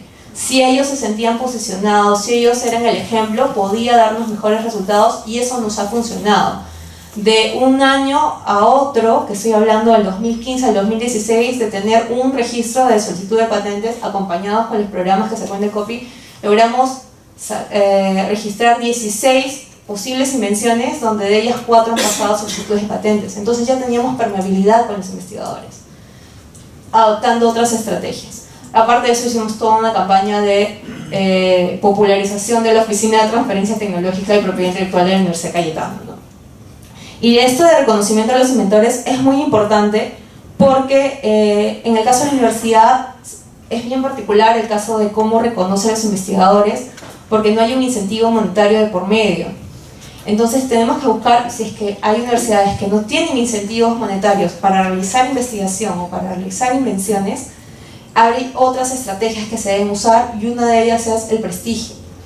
Entonces se debe buscar, como bien decía Melissa, en eventos quizás como como la Feria de Invenciones, como el reconocimiento que tuvimos con la CAN, y trabajar de la mano con ellos en buscar que se sientan reconocidos y que su trabajo sí tiene valor. Eso mueve bastante y de verdad da muy buenos resultados. Eso es por el lado de, como les decía, mi estudio me dijo que tenía que popularizar todo el tema de la oficina y de la cultura de propiedad intelectual, pero también tenía que tener un tema de estrategia en gestión. Y las decisiones de inversión en propiedad intelectual son decisiones, digamos, fuertes, porque hay un fuerte componente de inversión de por medio. Y en el caso de Cayetano, hasta el 2015 no tenía incorporada a una unidad colegiada para la toma de decisiones de inversión en intangibles, como era el caso de las patentes, y constituimos el Comité de Innovación de la Universidad, quien tiene la función de tomar decisiones sobre la protección sobre una patente, y también da una visión comercial del tema, porque está incorporando diferentes unidades de gestión de la universidad, incluso el área de planificación y finanzas, entre otras áreas, y eventualmente tenemos invitados para que nos den un feedback respecto a su opinión sobre la tecnología que queremos proteger. Además, también tratamos acá inversiones en empresas de base tecnológica. Bueno, en el caso del apoyo que hemos tenido, la universidad, si bien es cierto, es una universidad privada, los recursos en nuestro caso también son limitados, y nos hemos ayudado mucho de la mano de las herramientas que sacó el Indecopi, porque nos ha permitido ser más versátiles en nuestras actividades, y dos de ellas han sido para nosotros dos casos de éxito como programas: el programa Patente Unirápida y el programa Patente Universidad. Ha habido una capacidad de atención por parte de los miembros del Indecopi, y los investigadores también se sienten, digamos, más importantes. Ya no viene la chica de la oficina de transferencia tecnológica, sino viene acompañada con un especialista en el tema. Entonces, internamente tiene otra visión, y ayuda también en el tema de promoción a nivel interno. Todo el sistema de propiedad intelectual, yo luego les voy a contar un caso de éxito, ayuda a la puesta en valor del conocimiento que tiene la institución. Hoy en día los investigadores, muy buena parte, valdría la pena hacer otro estudio igual, CAP, como hice en el 2014, para ver cómo ha cambiado la percepción a la fecha, pero los resultados son tangibles. Tenemos un caso de licenciamiento, tenemos mayor vinculación con el sector empresarial, tenemos más solicitudes de registro de invenciones, registro de invenciones por parte de nuestra comunidad universitaria, y más solicitudes de patentes a las oficinas nacionales e internacionales. Entonces vemos que sí ha habido un cambio en el tema de la cultura de propiedad intelectual en la universidad, y también se ha puesto en valor en el tema monetario, porque de una u otra forma tenemos socios, somos aliados con el sector empresarial, y hemos constituido empresas de base tecnológica donde el principal aporte de una universidad o centro de investigación termina siendo el know-how. Como retos que les traigo el día de hoy es seguir con el tema de posicionar a la oficina, porque si no nos conocen no vamos a poder cumplir con nuestras labores. Seguir promoviendo el tema de una cultura de propiedad intelectual en la comunidad universitaria, implementar un sistema de gestión por procesos. A diferencia del caso del sector público, donde tengo que tener todo claro para que avance, nosotros avanzamos y en el camino vamos ajustando los procesos, pero esos tienen que quedar claros, porque si no luego tienes un montón de solicitudes y con todas sus bemoles, y ahí tienes que aterrizar un poco. Entonces eso es uno de los retos que tenemos ahora: promover políticas y reglamentos en emprendimiento, porque por un lado están los derechos de propiedad intelectual de la universidad, pero también estos pueden ser transferidos o puestos en valor por los mismos inventores. Entonces hay que tener claro bien esos temas. Dar valor al portafolio de intangibles que tiene la universidad, y si ya tenemos un pequeño portafolio, es comenzar a buscar dónde colocarlo. Y lo otro, que es un reto que ya no depende de la universidad, sino depende del país, es trabajar en las restricciones legales que tenemos para la protección de los sistemas de protección de propiedad intelectual. Uno de los principales que vamos a ver hoy es el tema de manejo de recursos genéticos, lo otro es el desarrollo de equipos médicos, entre otros restricciones legales que impiden que el Perú realmente sea un país innovador. Básicamente eso. Si hay alguien acá que vea las cosas, por favor. nuevamente el llamado. Gracias.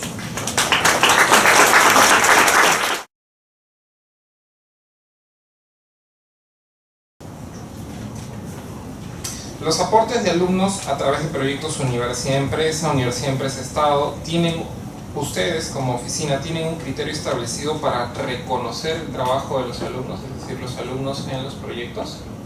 Sí, conforme a nuestra normativa legal vigente y obviamente que se ha incorporado en el reglamento interno, el hecho de que se sea miembro de la comunidad universitaria con categoría de alumno, con categoría de docente o de investigador, no tiene incidencia en la calificación, digamos, de sus derechos. Los derechos son similares respecto de cada cual.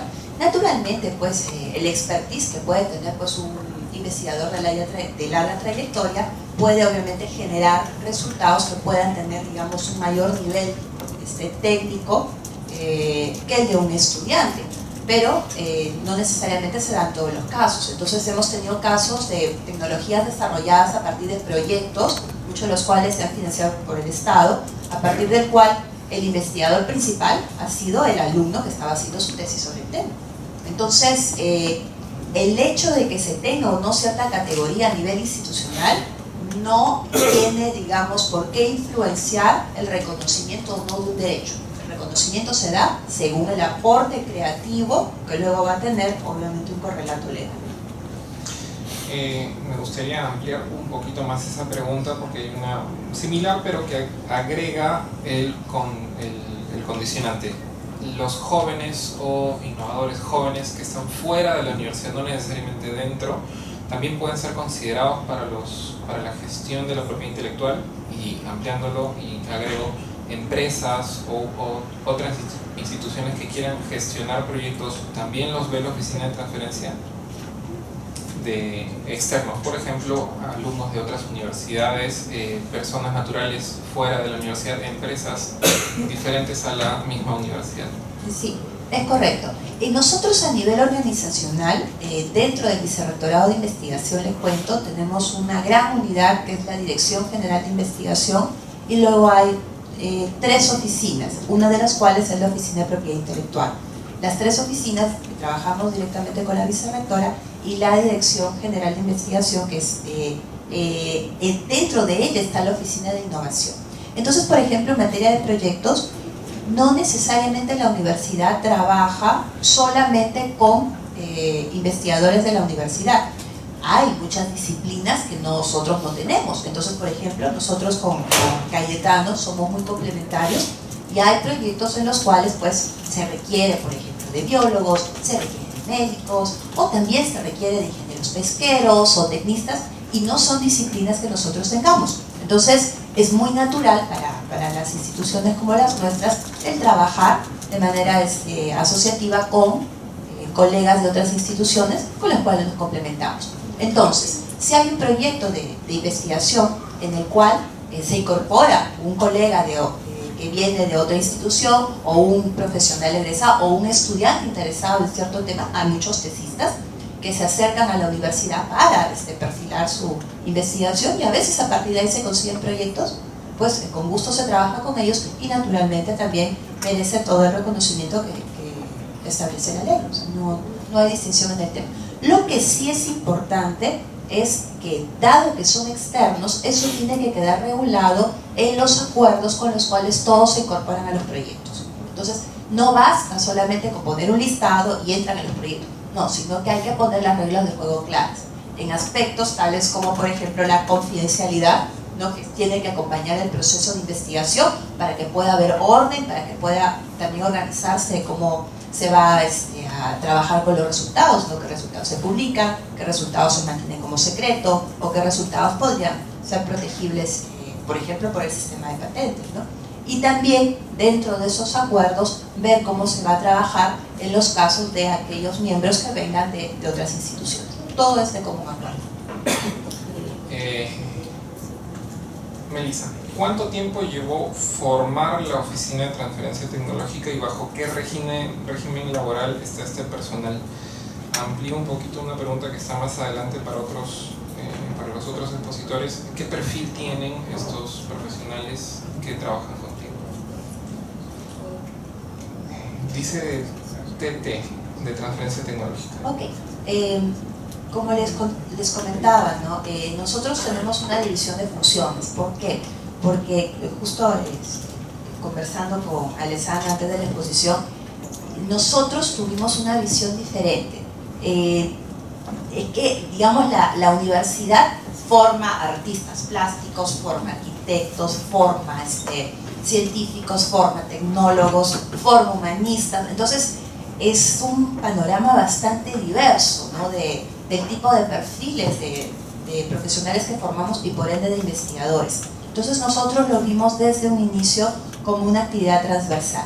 Yo estaba justo un poco reflexionando sobre el tema y quizás esto se deba a que todavía, digamos, quien toma las riendas en la universidad es el doctor Rubio. El doctor Rubio es abogado. Entonces, digamos, estos perfiles profesionales nos ayudan un poco a ver el tema de cómo se puede gestionar, pero también cómo se puede prevenir, ¿no? Siempre los abogados tenemos el tema de la prevención. Entonces, nosotros consideramos dentro de todo este panorama de clientes internos, desde el que pisa el primer instante en la universidad, o inclusive también alumnos que están, por ejemplo, en los institutos de idiomas, también son usuarios de los beneficios, ¿no? De la infraestructura, de todo los conocimientos que se les imparten, los materiales, etc. Entonces nosotros lo vemos completamente transversal a todas las actividades que hacemos. Entonces, si hablamos de fechas de creación y los procesos, hay efectivamente, en materia de propiedad intelectual, hay un proceso que se ha venido gestando más formalmente desde el 2004, porque nosotros tenemos nuestras primeras solicitudes de patentes desde desde la segunda mitad de los 90, pero como algo absolutamente aleatorio y que estaba manejado por asesores externos.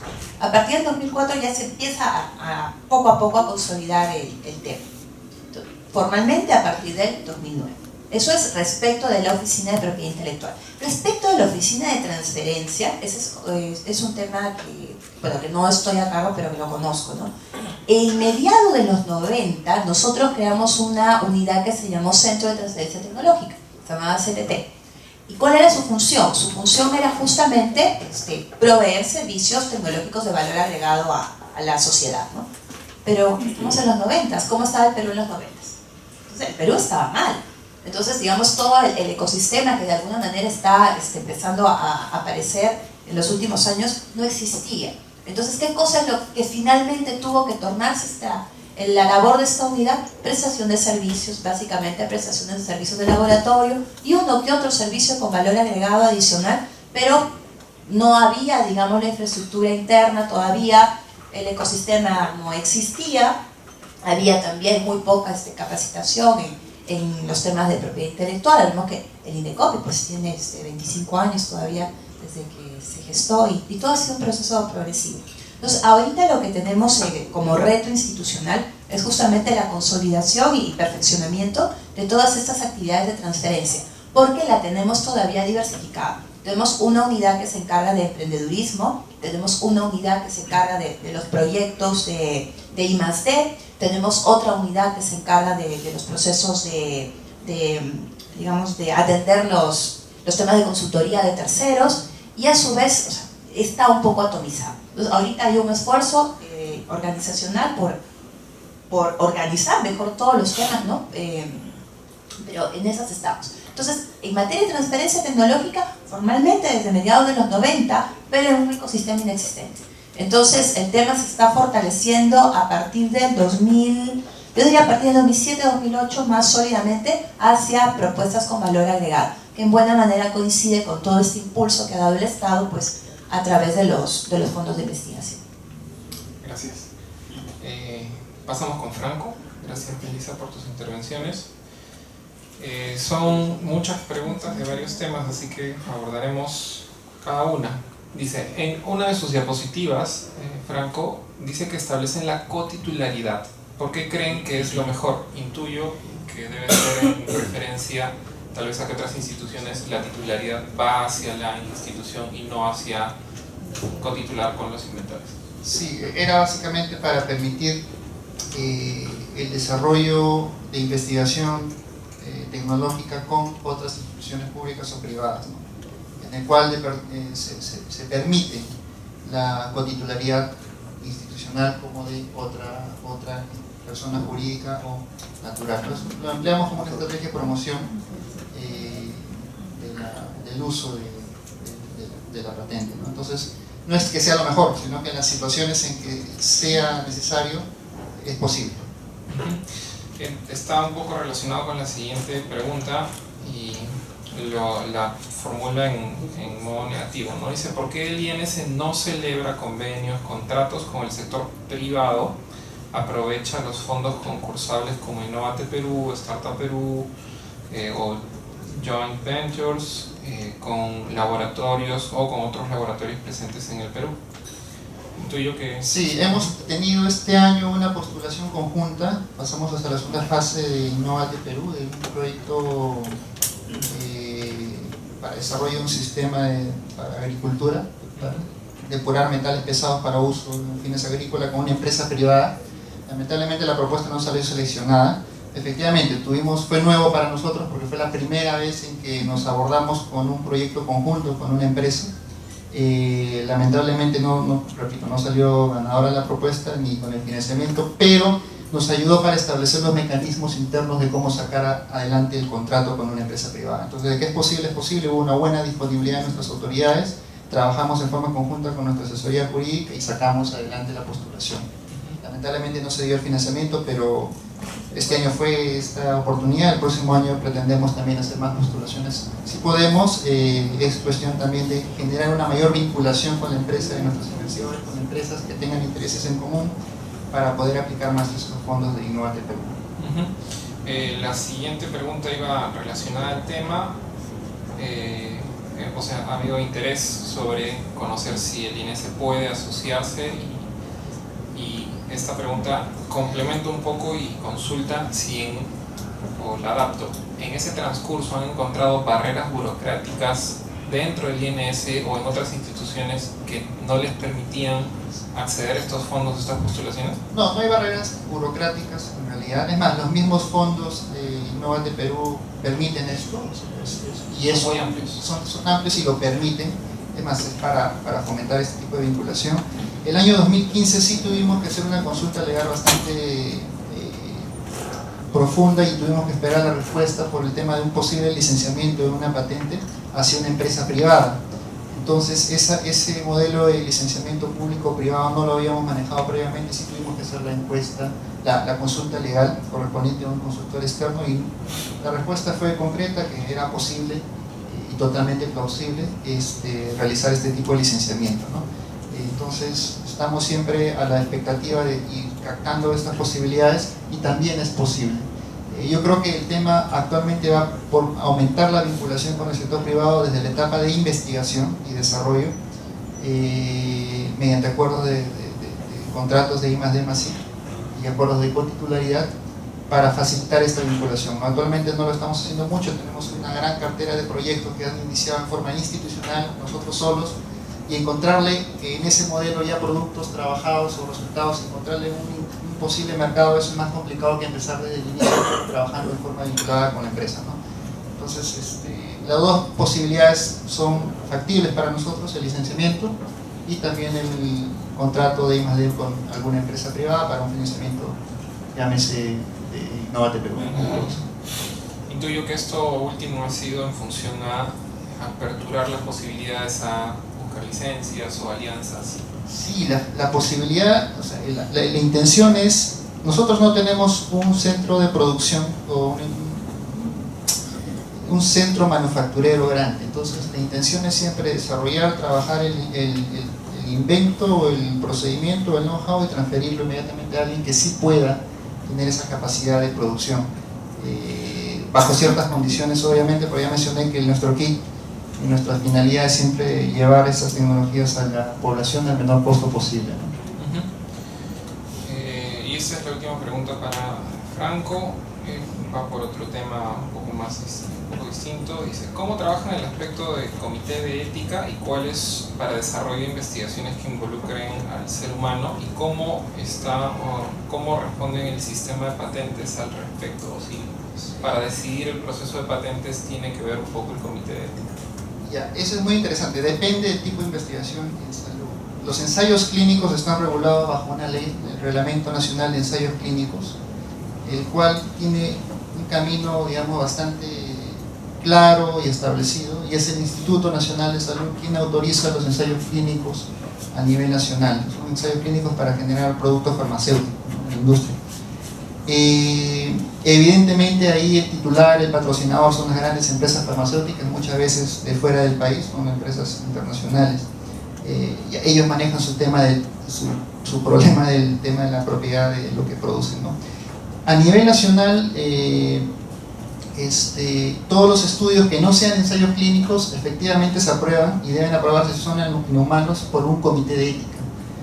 Existen muchos comités de éticas en el Perú, casi todas las universidades tienen un comité de ética, los cuales si van a evaluar una investigación que no sea ensayo clínico no requiere estar autorizado ni regulado por el Instituto Nacional de Salud, son estudios observacionales, bueno, así lo llamamos, y se ejecutan una vez que tengan la aprobación por el comité de ética correspondiente.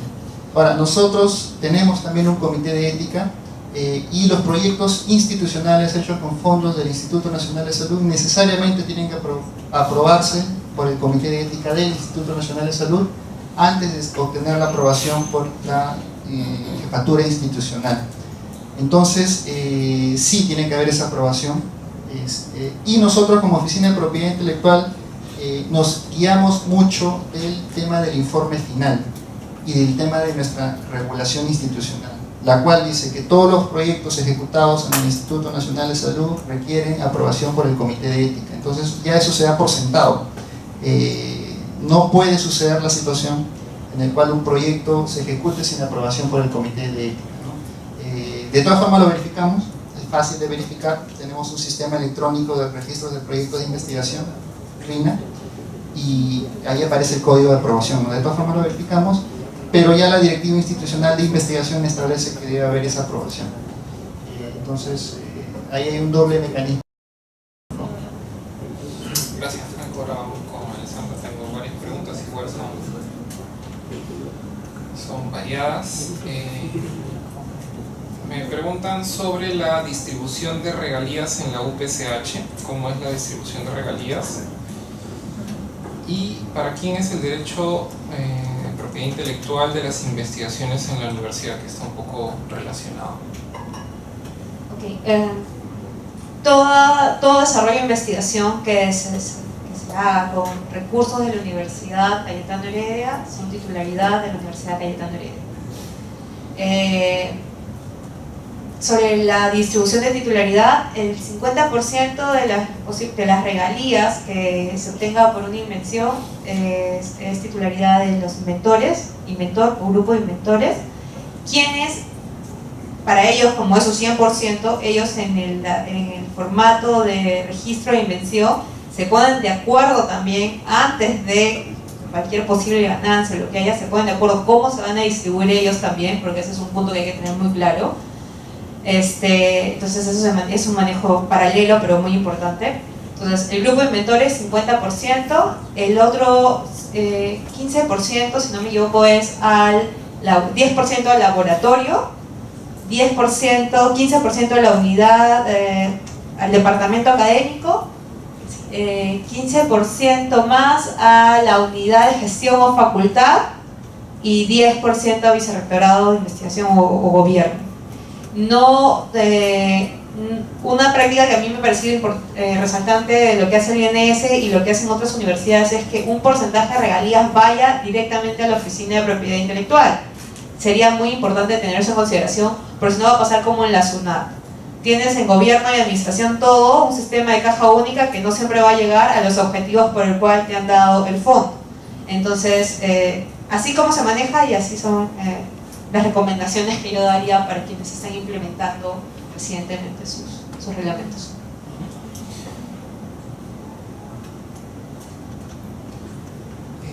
Esta pregunta para los tres al final. ¿Podría especificar qué tipo de restricciones legales existen y si hay grupos de intereses, digamos, dentro de la universidad para poder fomentar el desarrollo de patentes. Por ejemplo, los investigadores tienen unos intereses que jalan para un lado, la institución como las personas que lo dirigen jalan para otro lado, y hay un conflicto allí que tenga que observar o tenga que ser mantenido o darle mantenimiento constantemente de parte de la oficina.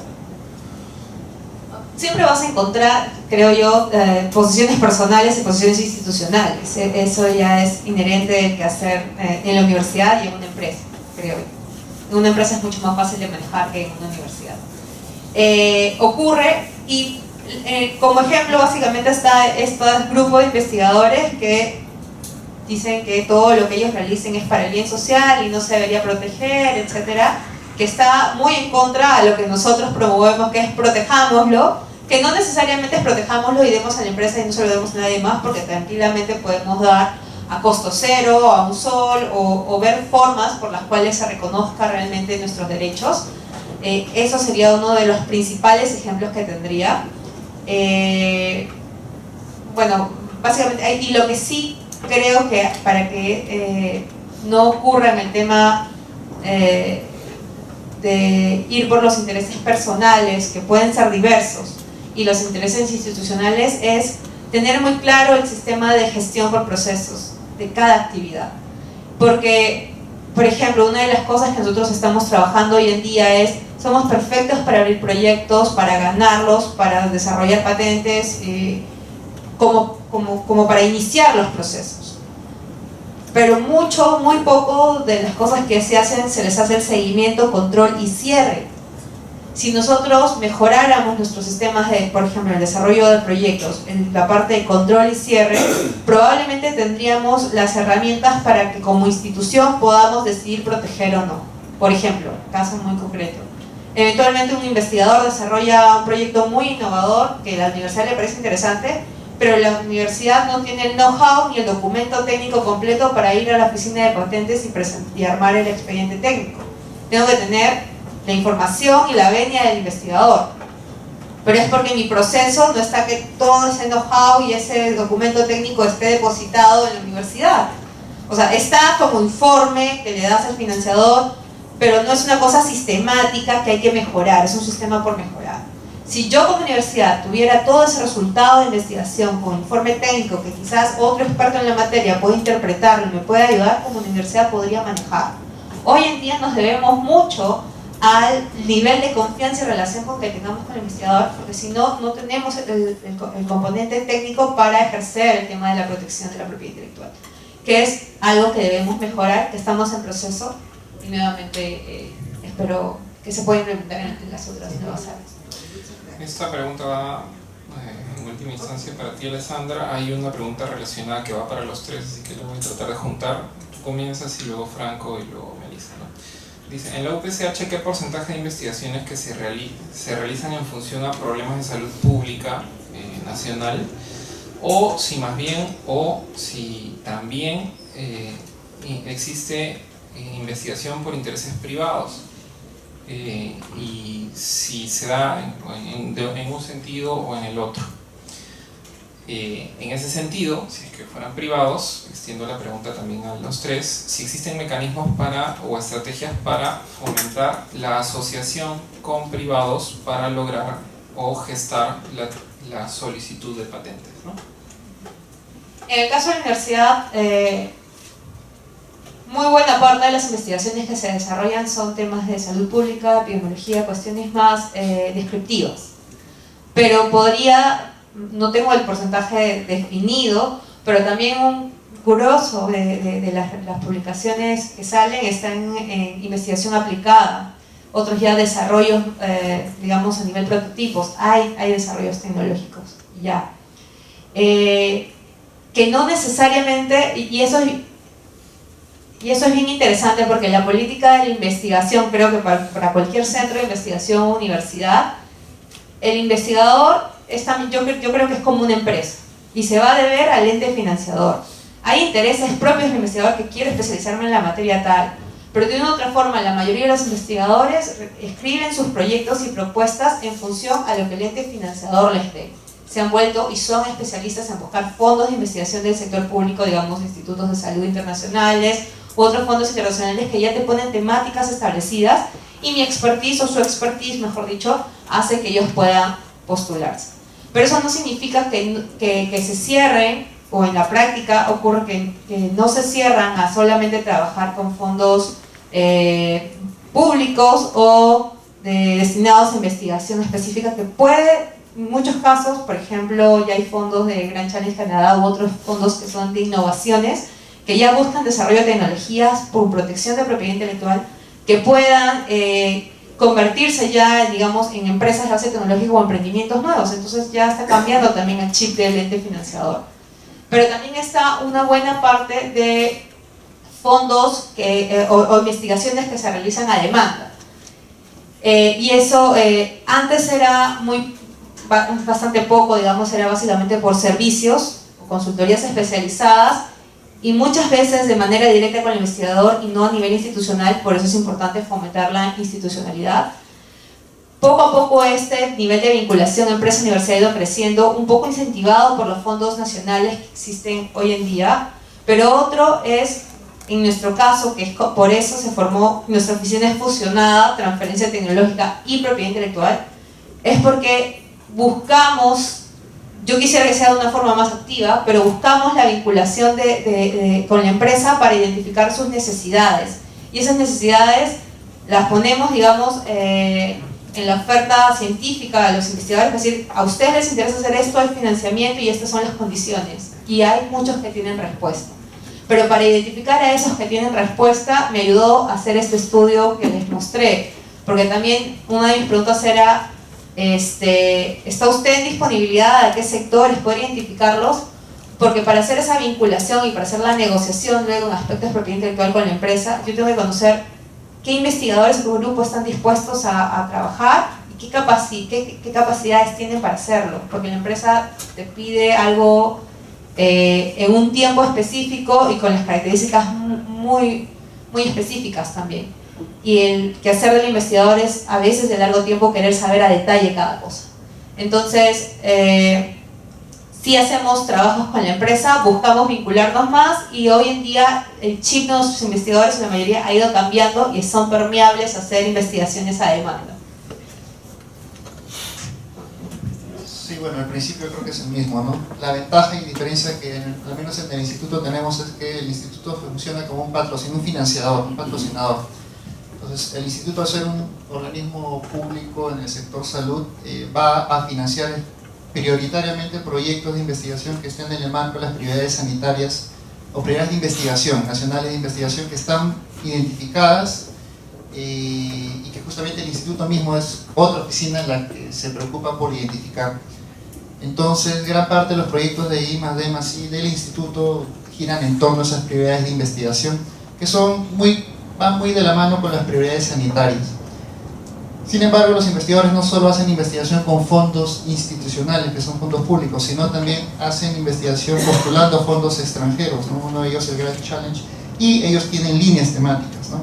Entonces, básicamente, ellos hacen el esfuerzo de tratar de postular, vinculando, tratando de desarrollar alguna tecnología que responda a las necesidades priorizadas por el país en materia de investigación.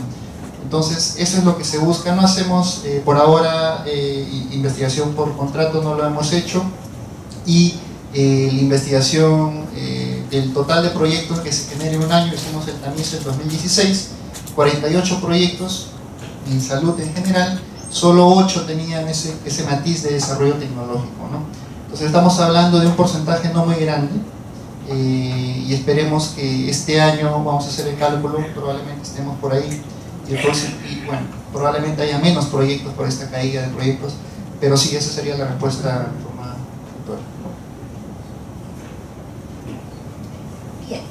Bien, en el caso nuestro, nosotros, digamos, podemos desarrollar las investigaciones o por intereses propios de nuestros expertos, o también podemos hacer investigaciones por vinculación con terceros. En el primer caso, sí, digamos, hay una vocación tanto de la institución como de sus miembros de poder desarrollar soluciones técnicas para problemas que pueden tener, digamos, un gran número de usuarios. Por ejemplo, investigaciones en temas vinculados con protección del medio ambiente, investigaciones vinculadas a desarrollo de tecnologías que puedan apoyar, digamos, a la labor de los médicos, ¿no?, para la mejora de los servicios de salud. Por ejemplo, son temas que sí están dentro de nuestros ejes de investigación en materia de ciencia y tecnología. Entonces allí, digamos, hay una búsqueda de fondos, de equipamiento que podemos conseguir pues a través de proyectos, y también hay fondos que subvencionan directamente a la universidad para tal fin. Y ahí ya, digamos, se mueve todo el ecosistema, ¿no? En el caso de los pedidos que llegan de terceros, nosotros hemos desarrollado una estrategia doble de atención de dichos pedidos, ¿no? Podemos recibir los pedidos de terceros bajo la forma típica de consultoría, ¿no es cierto? Llega alguien que tiene una necesidad concreta, necesita solucionar un problema técnico, necesita hacer algún proceso de mejoras en las áreas que necesite, y podemos trabajarlo sea por el típico contrato de prestación de servicios, donde se le da lo que necesita, se le entrega un resultado y, bueno, hay un compromiso de mantener reserva. Entonces, en ese caso nos vemos enriquecidos, digamos, con el know-how que adquiere, digamos, nuestro personal, pero hay un compromiso natural de poderlo manejar de manera adecuada para que no se cruce la línea en la cual se pueda infringir un compromiso de reserva. Pero, respecto de esta modalidad de servicio, nosotros también hemos diseñado una alternativa que incluso tiene un impacto económico para el cliente, ¿no? Si vemos, por ejemplo, de que en este pedido hay algo rico en materia de desarrollo tecnológico, se conversa con el cliente, de manera tal que se le da otra alternativa. ¿Quiere usted que le prestemos los servicios no bajo la forma habitual, o podemos pensar en otra forma, mediante la cual va a haber un descuento, y que nos permitan utilizar los resultados para alguna otra cosa? Si después que nosotros podemos, por ejemplo, tomar la información para dárselo como tesis, por proyecto de tesis a alguien, o retroalimentar investigaciones propias, sale algún resultado, el compromiso es que el primero en enterarse sea este tercero que se acercó. Entonces, de esa manera estamos viendo el no solamente prestar un servicio y bueno, no bien gracias y cobrar por ello, sino que estamos viendo la posibilidad de construir relaciones de mediano y ojalá largo plazo. Entonces, sí hay varios casos en los cuales las empresas que han venido a tocarnos las puertas para un servicio concreto se han dado cuenta que pueden crear, digamos, una línea de trabajo que les puede resultar mucho más beneficiosa. Ya no es yo te contrato, tú me das el resultado, sino yo te contrato, manejas la información de la forma como estamos acordando, oye, y de ahí me avisas, ¿no? Si es que hay algo interesante que quizás yo no pude haber visto, y podemos seguir trabajando juntos. Y nos está funcionando en varios casos. Entonces, con los terceros podemos trabajar de esa manera. Número uno, las prestaciones de servicios, que ahora lo estamos manejando bajo estas dos posibilidades. Y también, ya la segunda gran forma que se ha gestado gracias a los fondos del Estado, el poder trabajar en proyectos asociativos, ¿no es cierto? Entonces, estos contratos asociativos que nos permiten ir en alianza, ¿no?, para ir a ver si se pueden buscar fondos nacionales o internacionales, en los cuales, pues, también ahí hay un esfuerzo de entendimiento. Y aquí yo quisiera contarles alguna anécdota, porque hemos tenido casos en los cuales las contrapartes, las empresas, han sido muy permeables y hemos trabajado bien, no uno, sino varios proyectos. Y hemos tenido casos en los cuales las empresas han reclamado este silencio permanente de cualquier conocimiento que se haya desarrollado a partir del proyecto. Tuvimos una negociación pero terrible con una empresa que no, o sea, que como que quería borrar de la mente de los investigadores cualquier atisbo de know-how que hubieran obtenido. Entonces, como ellos se llegó, me acuerdo, a cerrar a que en 10 años no pudieran utilizar nada vinculado, pero fue pues leonino, ¿no? Entonces, a partir de ahí, como que es parte del proceso de aprendizaje, ¿no? Ya nuestra gente está aprendiendo que se compromete a algo, pero no obsta que ellos mantengan un know-how rico. Siempre y cuando las condiciones estén muy claramente establecidas, la idea es ver de qué otras formas que no generen ningún tipo de obstrucción ni paz con una contraparte, uno puede recrear el conocimiento, ¿no? Así que en las formas asociativas está pues a la vera de cómo nos ponemos de acuerdo con las contrapartes, pero se pueden generar muy buenas oportunidades. Y en las distintas modalidades siempre aparecen los temas de propiedad intelectual de manera transversal. En los informes, vía derechos de autor, tiene que ser muy claramente indicado quiénes trabajaron de manera creativa, quiénes no. Los secretos, también qué momento, en qué hitos van apareciendo aquellas cosas que ya se sabe que tenemos que manejarlo de manera estratégica. Y cuando ya vamos avanzando un poco más, ya sabemos que van a haber resultados que pueden ser protegidos. Entonces, aquí ya hay cierta destreza institucional, ¿no?, para poder ir, ya cuando van cerrándose las actividades, no vía contratos o vía proyectos, ya para ir acompañando ese trabajo de los investigadores. Muy bien, muchas gracias Melissa, Alessandra, Franco y su experiencia institucional. Unas palmas para ellos, por favor.